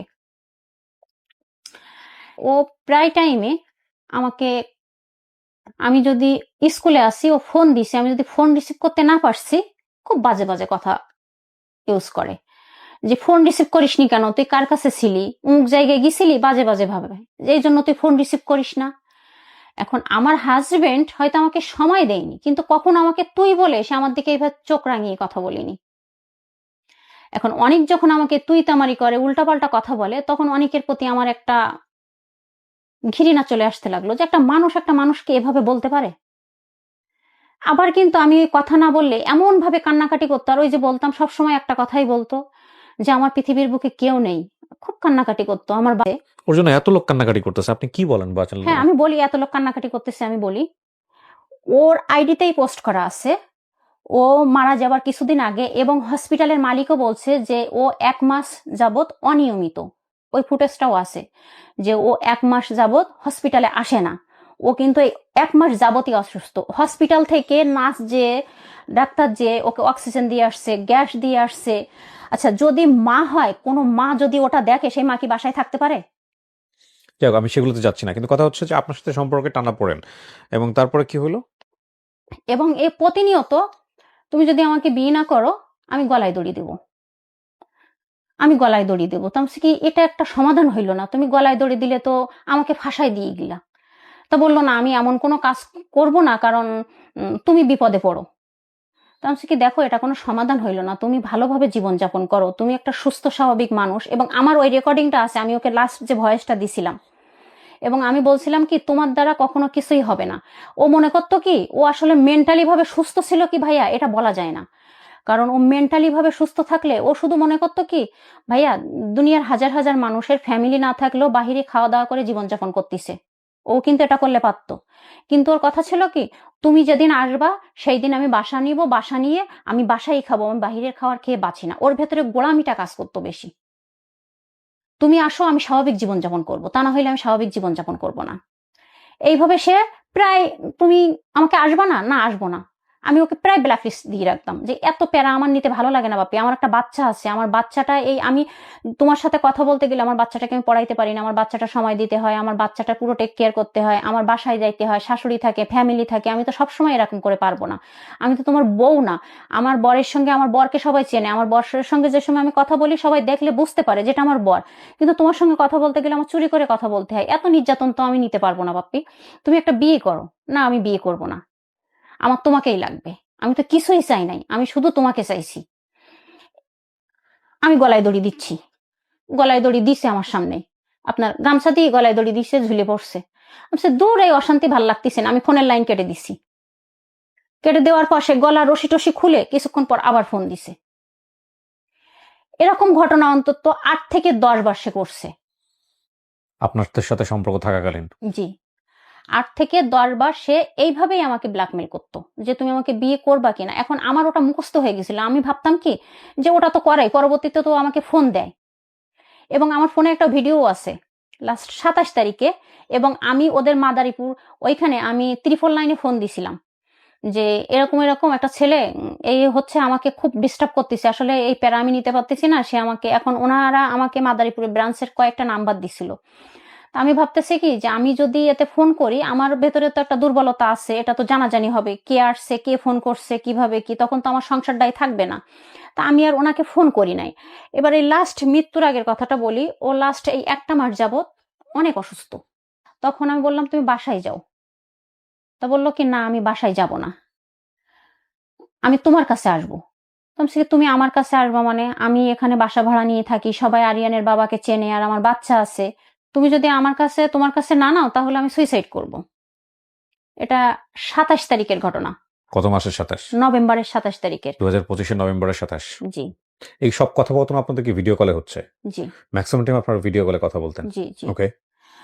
তো তখন ও বললো কি তাহলে তুমি যদি না নাও আমি সুইসাইড করব। তা আমি বলছি কি তুমি কি শুরু করছো, কিছু হইলেই সুইসাইড করবা, জীবন এতটাই সস্তা? না আমি সুইসাইড করবো, আমি জীবন রেখে কি করব। তো তখন ও সুইসাইড করলো, ওই ফুটেজটা আমার কাছে আছে। সুইসাইড করার ব্যাপারটা কেমন ছিল, কি ছিল, আপনি কি দেখেছেন ভিডিও কলে? ভিডিও কলে এই শীতের সময় তো ওর গলায় মাফলার ছিল, মাফলারটা দিল। এর আগেও সব করেছে? হ্যাঁ, এর আগে একাধিকবার। আসলে মহান আল্লাহ তাআলার ইচ্ছা, এজন্য হয়তো ওই লাস্ট 27 তারিখের ওটা আমি স্ক্রিন ভিডিও করছিলাম। এর আগে কখনোই করি নাই, আমি কেন জানি না, হয়তো আল্লাহ তাআলা কোনো একটা জানতো, আল্লাহই তো জানতো যে মানুষের হায়াত তো এই নির্ধারিত। ভিডিও কলটা কি কোথাও পাবলিশ হয়েছে এখন পর্যন্ত? না না, কোথাও হয় নাই। মানে ও যে সুইসাইড করার যে অ্যাটেম্পটা নিয়েছে সেটা আপনি ভিডিও করেছেন, আপনি কোথাও পাবলিশ করেন এটা না এখন পর্যন্ত? না। ওকে, ফাইন। তো এখানে এই যে বৈশাখী টেলিভিশনে যে রিপোর্টটা হয়েছে সেখানে ওরা কিভাবে হেডলাইন করলো যে প্রেমিকাকে ভিডিও কলে রেখে চিকিৎসক আমার অনেক তো না ফেরার এটাই দেশে। কষ্ট কি জানেন, যে এই যে মিডিয়াগুলা সঠিক তদন্ত না করে এরা না এই কিন্তু এটা তো নিউজগুলা। সঠিক বলেছে। না সঠিক বলি নাই, আমি বলি। এই যে যেমন ধরেন এটা বলেছে প্রেমিকাকে ভিডিও কলে রেখে চিকিৎসক অনেক না ফেরার দেশে। হ্যাঁ। যখন ও সুইসাইড করেছে তখন তো সে আপনাকে ভিডিও কলে রেখেছেই। না না, আমি বলি আপনার, হ্যাঁ। এই যে আমার কাছে যে এটা আছে, আমি এইভাবে ফোনের লাইন কেটে দিতাম। ও দেখতাম গলায় দড়ি দিতে যাচ্ছে, উঠছে, আমি ফোনের লাইন কেটে দিতাম যে তোমার যা ইচ্ছা তুমি তাই করো। ও তার পরবর্তীতে আবার আমাকে ফোন দিত। এই ঠিক যেদিন মারা গেছে ঠিক সেই দিনে এই কাজটা করছে। আমি কিন্তু ফোনের লাইন কেটে দিছি। আপনারা যদি আমার লাস্ট লোকেশন চেক করলে অবশ্যই বুঝতে পারবে যে আমি না, না, নেট না। লাইন থেকে কখন বাহির হয়ে গেছি। মানে বৈশাখী যে রিপোর্টটা করলো এই রিপোর্টটা তো সত্য রিপোর্ট আপনার কথা অনুসারে। তাহলে এই ভিডিও কলটা যদি আপনার কাছে স্ক্রিন রেকর্ডিং থাকে আর কোথাও যদি না থাকে, হ্যাঁ তাহলে এটা ওরা জানলো কিভাবে যে আপনাকে ভিডিও কলে হ্যাঁ, রেখে? আমাকে, কারণ ওর ফোনের লাস্ট লোকেশন দেখছে, আমার নাম্বার তো ওখানে আছেই। কিন্তু উনি যে আপনাকে ভিডিও কলে রাখছে এটা ওরা বুঝলো কিভাবে? ভিডিও কল দিছিল, উনি তো আমাকে ভিডিও কলই দিছিল। ঠিক আছে, ভিডিও কল দিলে তো যে কোন অ্যাপ ইউজ করতেন আপনারা? হোয়াটসঅ্যাপ। হোয়াটসঅ্যাপে ভিডিও কল? জি, ওনারা বলছে মেসেঞ্জারে, কিন্তু আমার সঙ্গে কিন্তু ওনারা মেসেঞ্জারে কথা হয় না, হোয়াটসঅ্যাপে কথা হয়েছে। কিন্তু সেখানে ভিডিও কল দিয়ে যে আত্মহত্যাটা করছে এই ছেলেটা, এটা এটা ওরা বুঝলো কিভাবে? হ্যাঁ, এটা ওরা বুঝলো, এটা আমার যতটুকু ধারণা। আপনার কথা যদি সত্যি হয়ে থাকে, হ্যাঁ। না আমি বলি, উনি সব সময় ফোনটা, ওই ভিডিওতেও আছে যে ফোনটা স্টনে রাখা। এখন ফোনটা স্টনে রাখা, এবং আমার কাছে যে ভিডিওটা আছে সেটা দেখলে আপনারা বুঝতে পারবেন যে আমার কাছে। একদম মারা যাওয়ার শেষ পর্যন্ত কি আপনি ভিডিওটা রেকর্ড করেছেন? না, ও যেদিন মারা গেছে ওটা তো আমি রেকর্ড করি নাই ভাইয়া।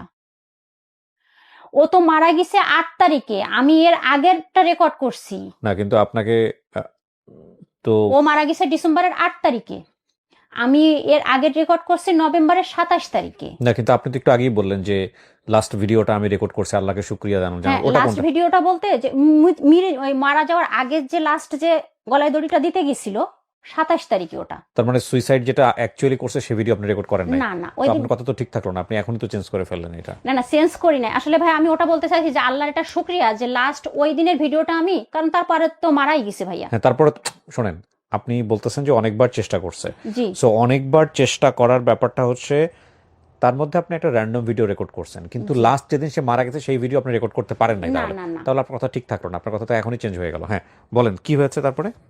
না, ওদিনই আমি করি নাই। ওই দিন কি হয়েছে, ওই দিনের ঘটনাটা বলেন। ওই দিন ঘটনা বলতে আমি তার 3 দিন আগে। আপনি যে রেকর্ডটা করেছেন রেকর্ডটা আমি দেখতে পারি একটু? হ্যাঁ অবশ্যই অবশ্যই। যে স্ক্রিন রেকর্ডটা করেছেন যে হ্যাঁ অবশ্যই, এই যে ভাইয়া। একটু আমাকে দেন। আসলে ভিডিও কলে তো সাউন্ড থাকে না। আসবে ভাইয়া, সামনে স্পষ্ট দেখা যাবে, দাঁড়ান।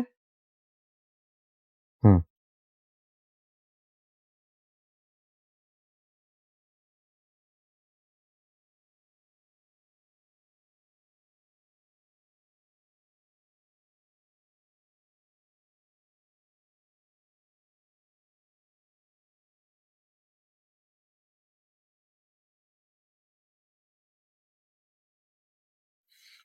আমি দেখেছি এবং প্রিয় দর্শক এবং শ্রোতা, এটা দেখেছি বলবো আমি, কারণ এটা তো আমি দেখাতে পারবো না আপনাদেরকে। ওই রাত্রে কথা হইলো, যেদিন মারা গেছে সেদিন না, কিন্তু তার 3 দিনের আগের ঘটনা। 3 দিন থেকে আমি তার সাথে কথা বলি না। রাত্রে কথা হইলো, এখন ওই কথা নিয়ে কথা হইলো, হওয়ার পরে বললো তোমার বাচ্চার পরীক্ষা সকালে, তুমি ঘুমাও। তো আমি বলছি আচ্ছা ঠিক আছে বলে ওই কথা বলে এক পর্যায়ে সকালে যখন আমি ফোনের লাইন কাটছি, ও ভাবছে আমি রাগারাগি করে ফোনের লাইন কাটছি। তাই আমি বলছি তুমি তো বললা ফোনের লাইন কাটতে, তো বললো তুমি তো রাগ করে ফোনের লাইন কাটছো। আমি বলছি, কি রাগ করে না, আমি ঘুমাচ্ছি। এখন ও বারবার ফোন দিচ্ছে বলে আমি ফোনটা বন্ধ করে ঘুমাইছি। ঘুমাই নাই, ফরজের আজান দিছে, তারপরে আমি উঠে নামাজ পড়ে আবার আমার বাচ্চার পরীক্ষা, আমি চা নিয়ে এসে ফোন অন করে বসছি, আমার বাচ্চাকে আমি ডাকতেছি। ফোনটা অন করছি, করার সঙ্গে সঙ্গে ও তো ঘুমায় নাই। আর ওর অভ্যাস ছিল সারা রাত ঘুমাইতো না। ও সারা রাত ঘুমাইতো না। একটা মানুষ সারাদিন না ঘুমাইলে, না খাইলে, সে মেন্টালি ভাবে সুস্থ থাকতে কখনোই পারে না। তো আমি ফোন অন করছি, করার পরপরই ফোন দিছি। আমার বলতেছে কোথায় ছিলি তুই? তো আমি বলছি, কোথায় থাকবো, আমি বাসায় ছিলাম। তো বাসায় থাকলে তুই ফোন অফ করছিস কেন? বলছি বাসায় থাকলে ফোন অফ করবো, তুমি বারবার ফোন দিচ্ছ তাই। তুই তো ঘুমাসনি, আমি জানি, আমি তোকে চিনি না। আমি বলছি কি না, আমি ঘুমাই নাই, সত্য কথা, আমি নামাজ পড়ে উঠে এই বসলাম। তখন ও বাজে ভাষায় একটু কথা বললে তখন আমি বলতেছি কি বাপ্পি, তুই আমাকে, এর ভেতরেও আমাকে প্রায় বলতো কি যে তুই যে আমার সাথে কথা বলিস, আমি এটা রেকর্ডিং করে তোর বরকে পাঠাবো। বলছি কি যে তুই যদি আমার যাই করিস না কেন, আমি আজকের পর থেকে তোর সঙ্গে কথা বলবো না। কারণ আমি একটা ব্যক্তি, তুই ভালো করেই জানিস তোর সঙ্গে আমার কয়টা পর্যন্ত কথা হয়েছে। আমি নামাজ পড়ে উঠে ফোনটা অন করে তোরে ফোন দিলাম, আর তুই এই বাজে কথা বললি। আমি আজকের পর থেকে তোর সঙ্গে আর কখনোই কথা বলবো না, তুই যাই করিস না কেন। বলে আমি ওরে টোটাল সব জায়গার থেকে ব্লক দিলাম, এবং আমার ফোনটাও, বাটাম ফোনটা আমি সুইচ অফ করে রাখলাম। সব জায়গার থেকে ওরে আমি ব্লক দিলাম, টিকটক, হোয়াটসঅ্যাপ, মেসেঞ্জার, সব জায়গার থেকে ওরে আমি ব্লক দিয়ে দিলাম। এই 3টাই কি আপনার ফোন? হ্যাঁ, 2টা, এই 3টাই আমার ফোন। একটা পরে কিনছি অবশ্যই ঝামেলার ওকে, পরে। জি। তো আপনার, আমি ওই ফোন টোন বন্ধ করে রাখলাম। এই 3 দিনের ভেতরে আমি ওর সাথে কথা বলি না। এখন পেজের মেসেঞ্জারে ও আমাকে প্রচুর এসএমএস করতেছে। এর ভেতরে আরেকটা কথা বলি, ও আমার কাছ থেকে, ওর ফ্যামিলির লোকজন বলছে আমি ওর কাছ থেকে সর্বোচ্চ নিয়েছি। ওই ভিডিওটা যদি শোনেন, ওর মা বলছে যে ওরে যখন ওর বউ ডিভোর্স দিছে তখন ও 10 লাখ টাকা ঋণ ছিল। একটা মানুষ যদি 10 লাখ টাকা ঋণ থাকে, তার আমার পিছনে এত ইনভেস্ট করা সম্ভব হয় না।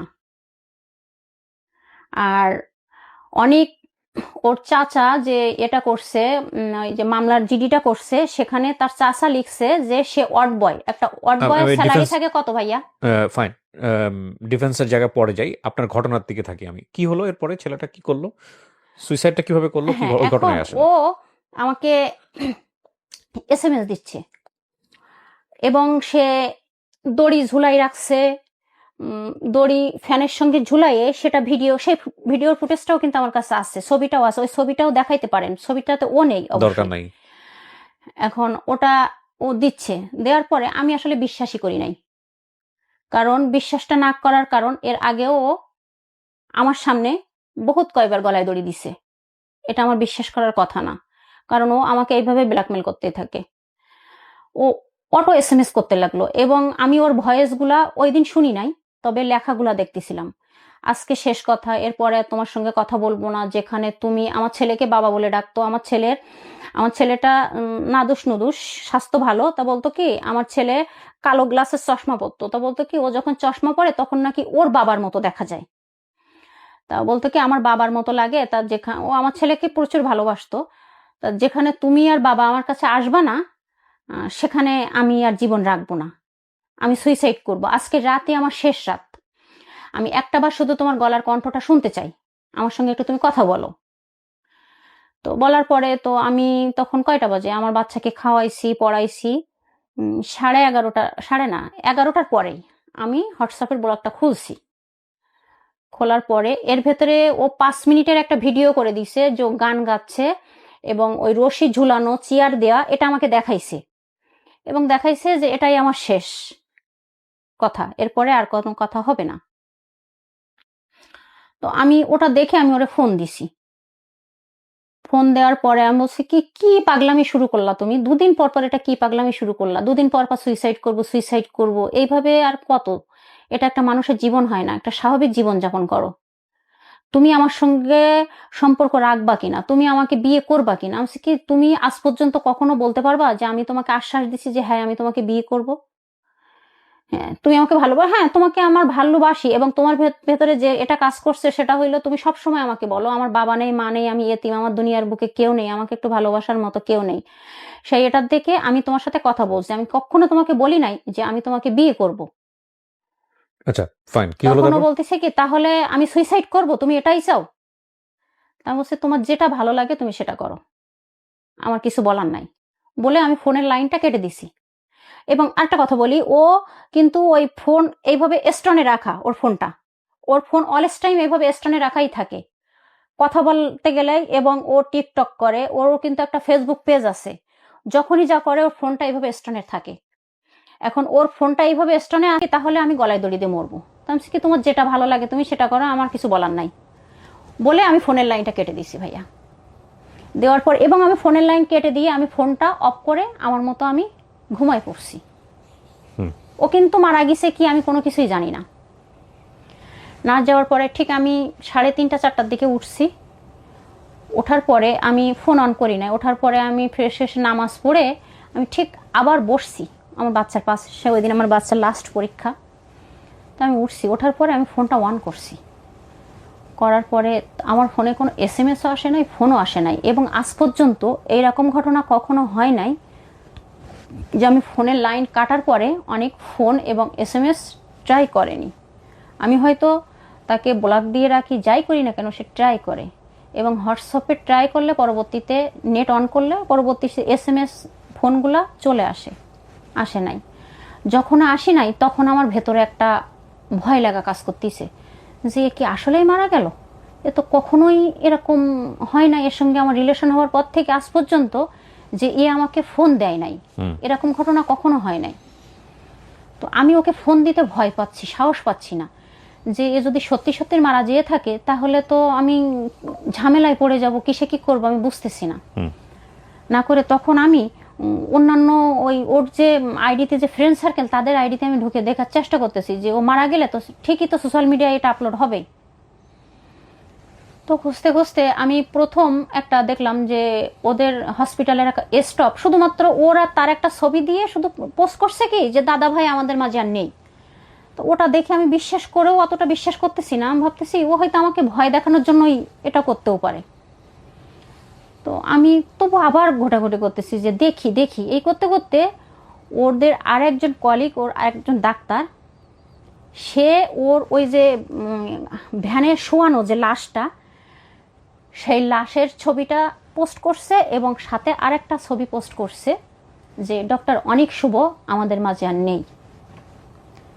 এটা দেখার পরে তো মনে করেন আমি ফুল শিওর হয়ে গেলাম যে ও আসলেই মারা গেছে।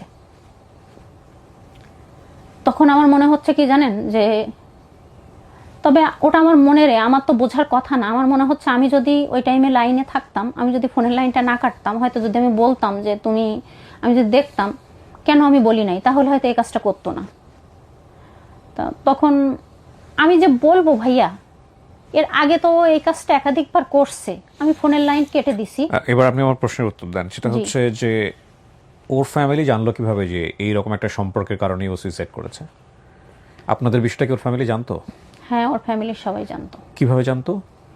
কিভাবে জানতো? ও যে ও আমার সঙ্গে কথা বলতো, যখন টিকটকে ওর আমার সঙ্গে পরিচয় হয়, যখন ও আমার সঙ্গে কথা বলে, তখন ওর স্বাস্থ্য ভাই, তার নাম দীপ দেখতো, জানতো, এবং হসপিটালের অনেকেই দেখছে, কারণ ওর সঙ্গে তো আমার 2-1 দিনের কথা হচ্ছে না যে এটা মানুষ বুঝতে পারবে না। এবং ও নাকি সবাইকে বলতো কি যে হসপিটালের অনেকে নাকি বলতো যে আমার বউ।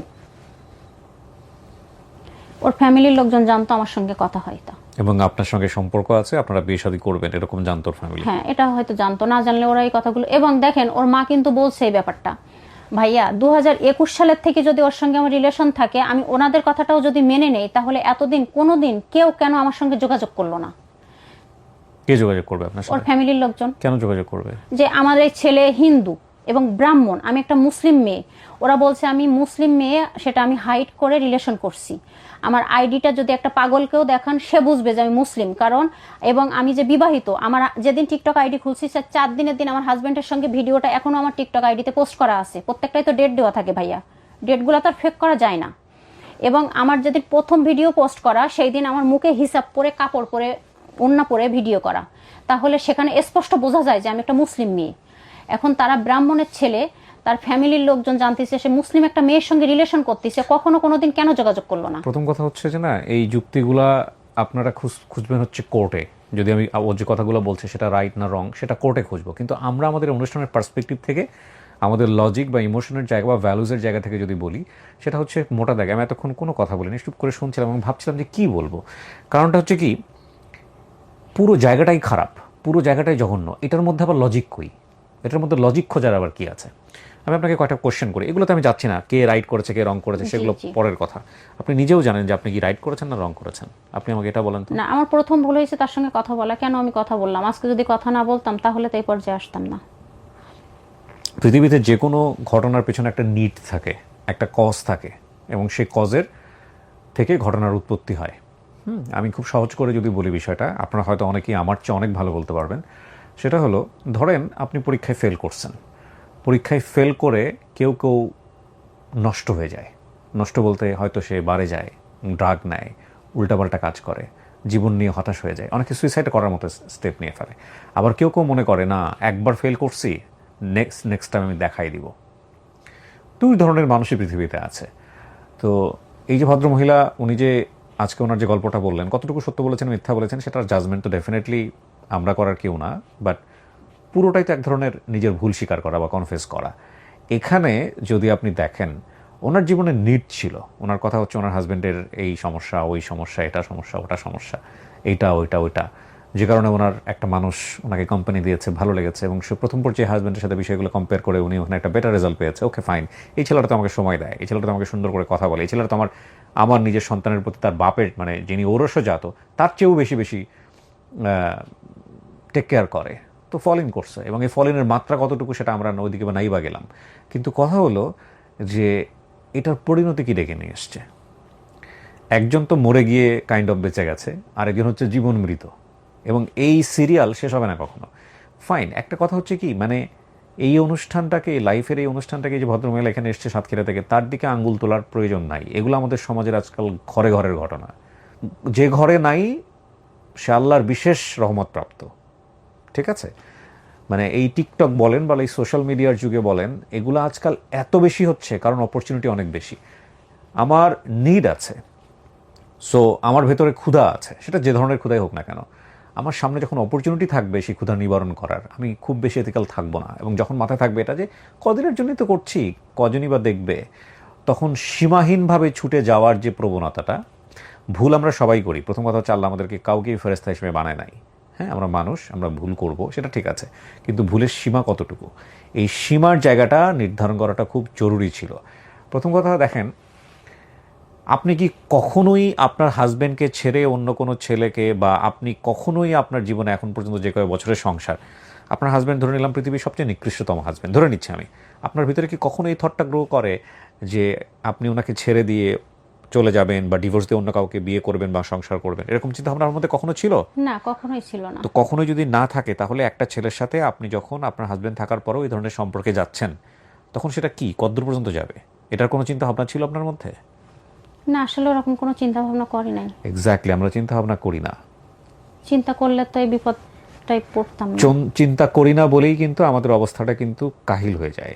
হ্যাঁ, যে আসলে আমার হাজব্যান্ড আছে, আমার সংসার আছে, এবং সেটা একটা প্রতিষ্ঠান, পৃথিবীর সবচেয়ে পবিত্রতম প্রতিষ্ঠান, যেখান থেকে সব কিছু শুরু হয়। মানুষ এই দেশপ্রেম বলেন, ভালোবাসা বলেন, নিজের প্রতি কমিটমেন্ট বলেন, একটা মানুষ সারা জীবন পরিশ্রম করা বলেন, সব কিছু বলেন এই ছোট্ট একটা ইউনিটকে ঘিরে, সেটা হচ্ছে ফ্যামিলি। তো যখন একটা মানুষের এরকম একটা ফ্যামিলি থাকে, এবং সেই ফ্যামিলির মুখোমুখি হয়ে যাবে এরকম কোনো একটা স্টেপ যখন মানুষ নেয়, তখন সেটা সীমা নির্ধারণ করা উচিত।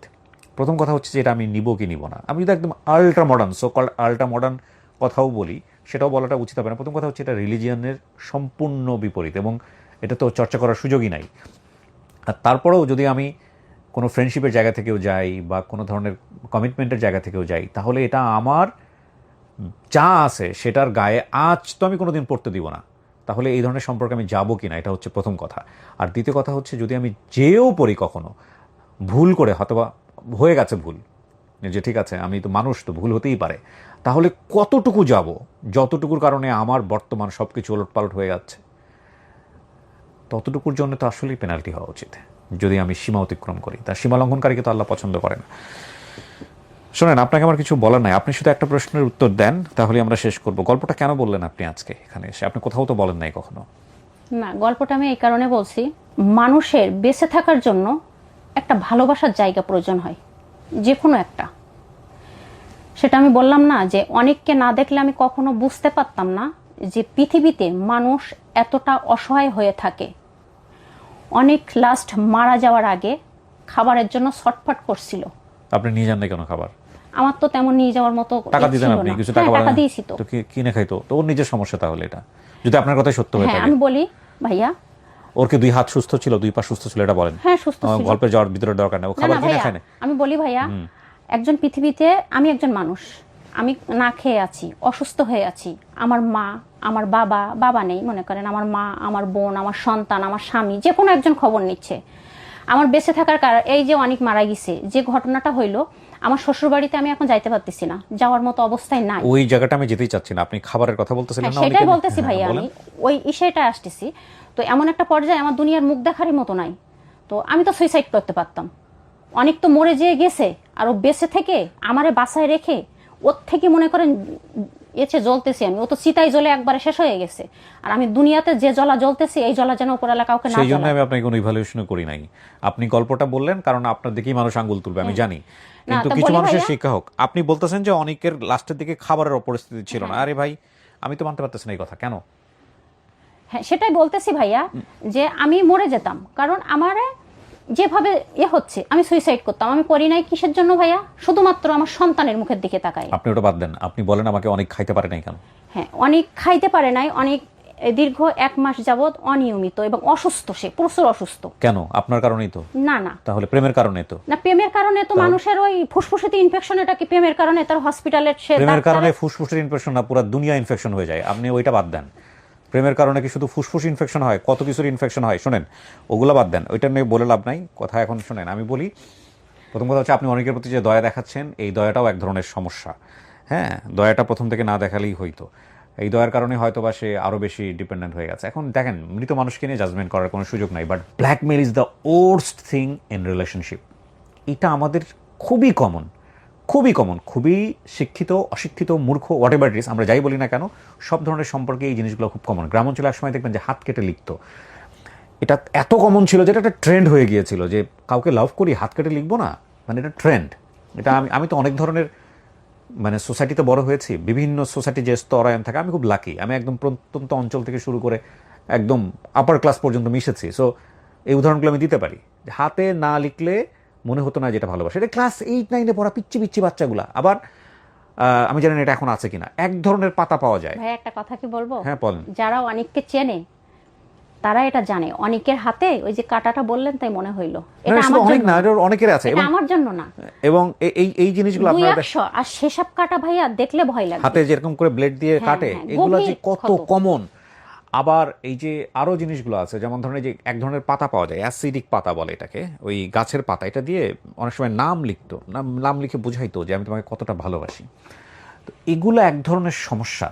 এগুলো নিয়ে কাজ করা উচিত। এবং আমার মনে হয় যে এগুলোর টেন্ডেন্সি যাদের মধ্যে আছে, এই যে মনে করে যে ঠিক আছে, বাচ্চারা অনেক সময় কান্নাকাটি করে না মায়ের কাছে, যে বাবা এটা দাও, মা এটা দাও, এবং তারপরে দেখা যায় কান্নাকাটির লেভেলটা এক্সট্রিম হয়ে গেলে বাচ্চা যখন এটা অ্যাচিভ করে ফেলে, তখন মনে করে যে ওকে ফাইন, এটাই তো ট্রেন্ড, আমাকে কান্নাকাটির ওই লেভেল পর্যন্ত যেতে হবে, তাহলে আমি পাবো। তো এই টেন্ডেন্সিটা এই বড়বেলাতেও থাকে ইন এ ডিফারেন্ট ওয়ে।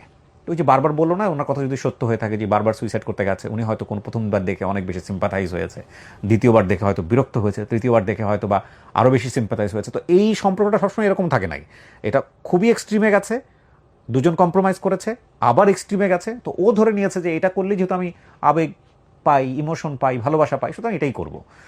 তো ওই আগুন নিয়ে খেলতে হয় না আসলে। আর এই সম্পর্কের মধ্যে ব্ল্যাকমেল ব্যাপারটা যে পক্ষ থেকেই থাকে, দিন শেষে এটার পরিণতি ভয়াবহ।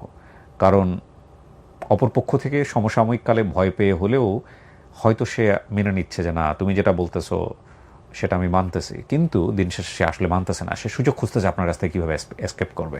কারণ ব্ল্যাকমেইল করে, যেখানে ব্ল্যাকমেইল থাকে সেখানে রেসপেক্ট থাকে না, আর ডেফিনেটলি ব্ল্যাকমেইল যেখানে আছে সেখানে সম্পর্কও থাকবে না, টুডে অর টুমরো থাকবেই না, যত প্রেমী থাকুক না কেন।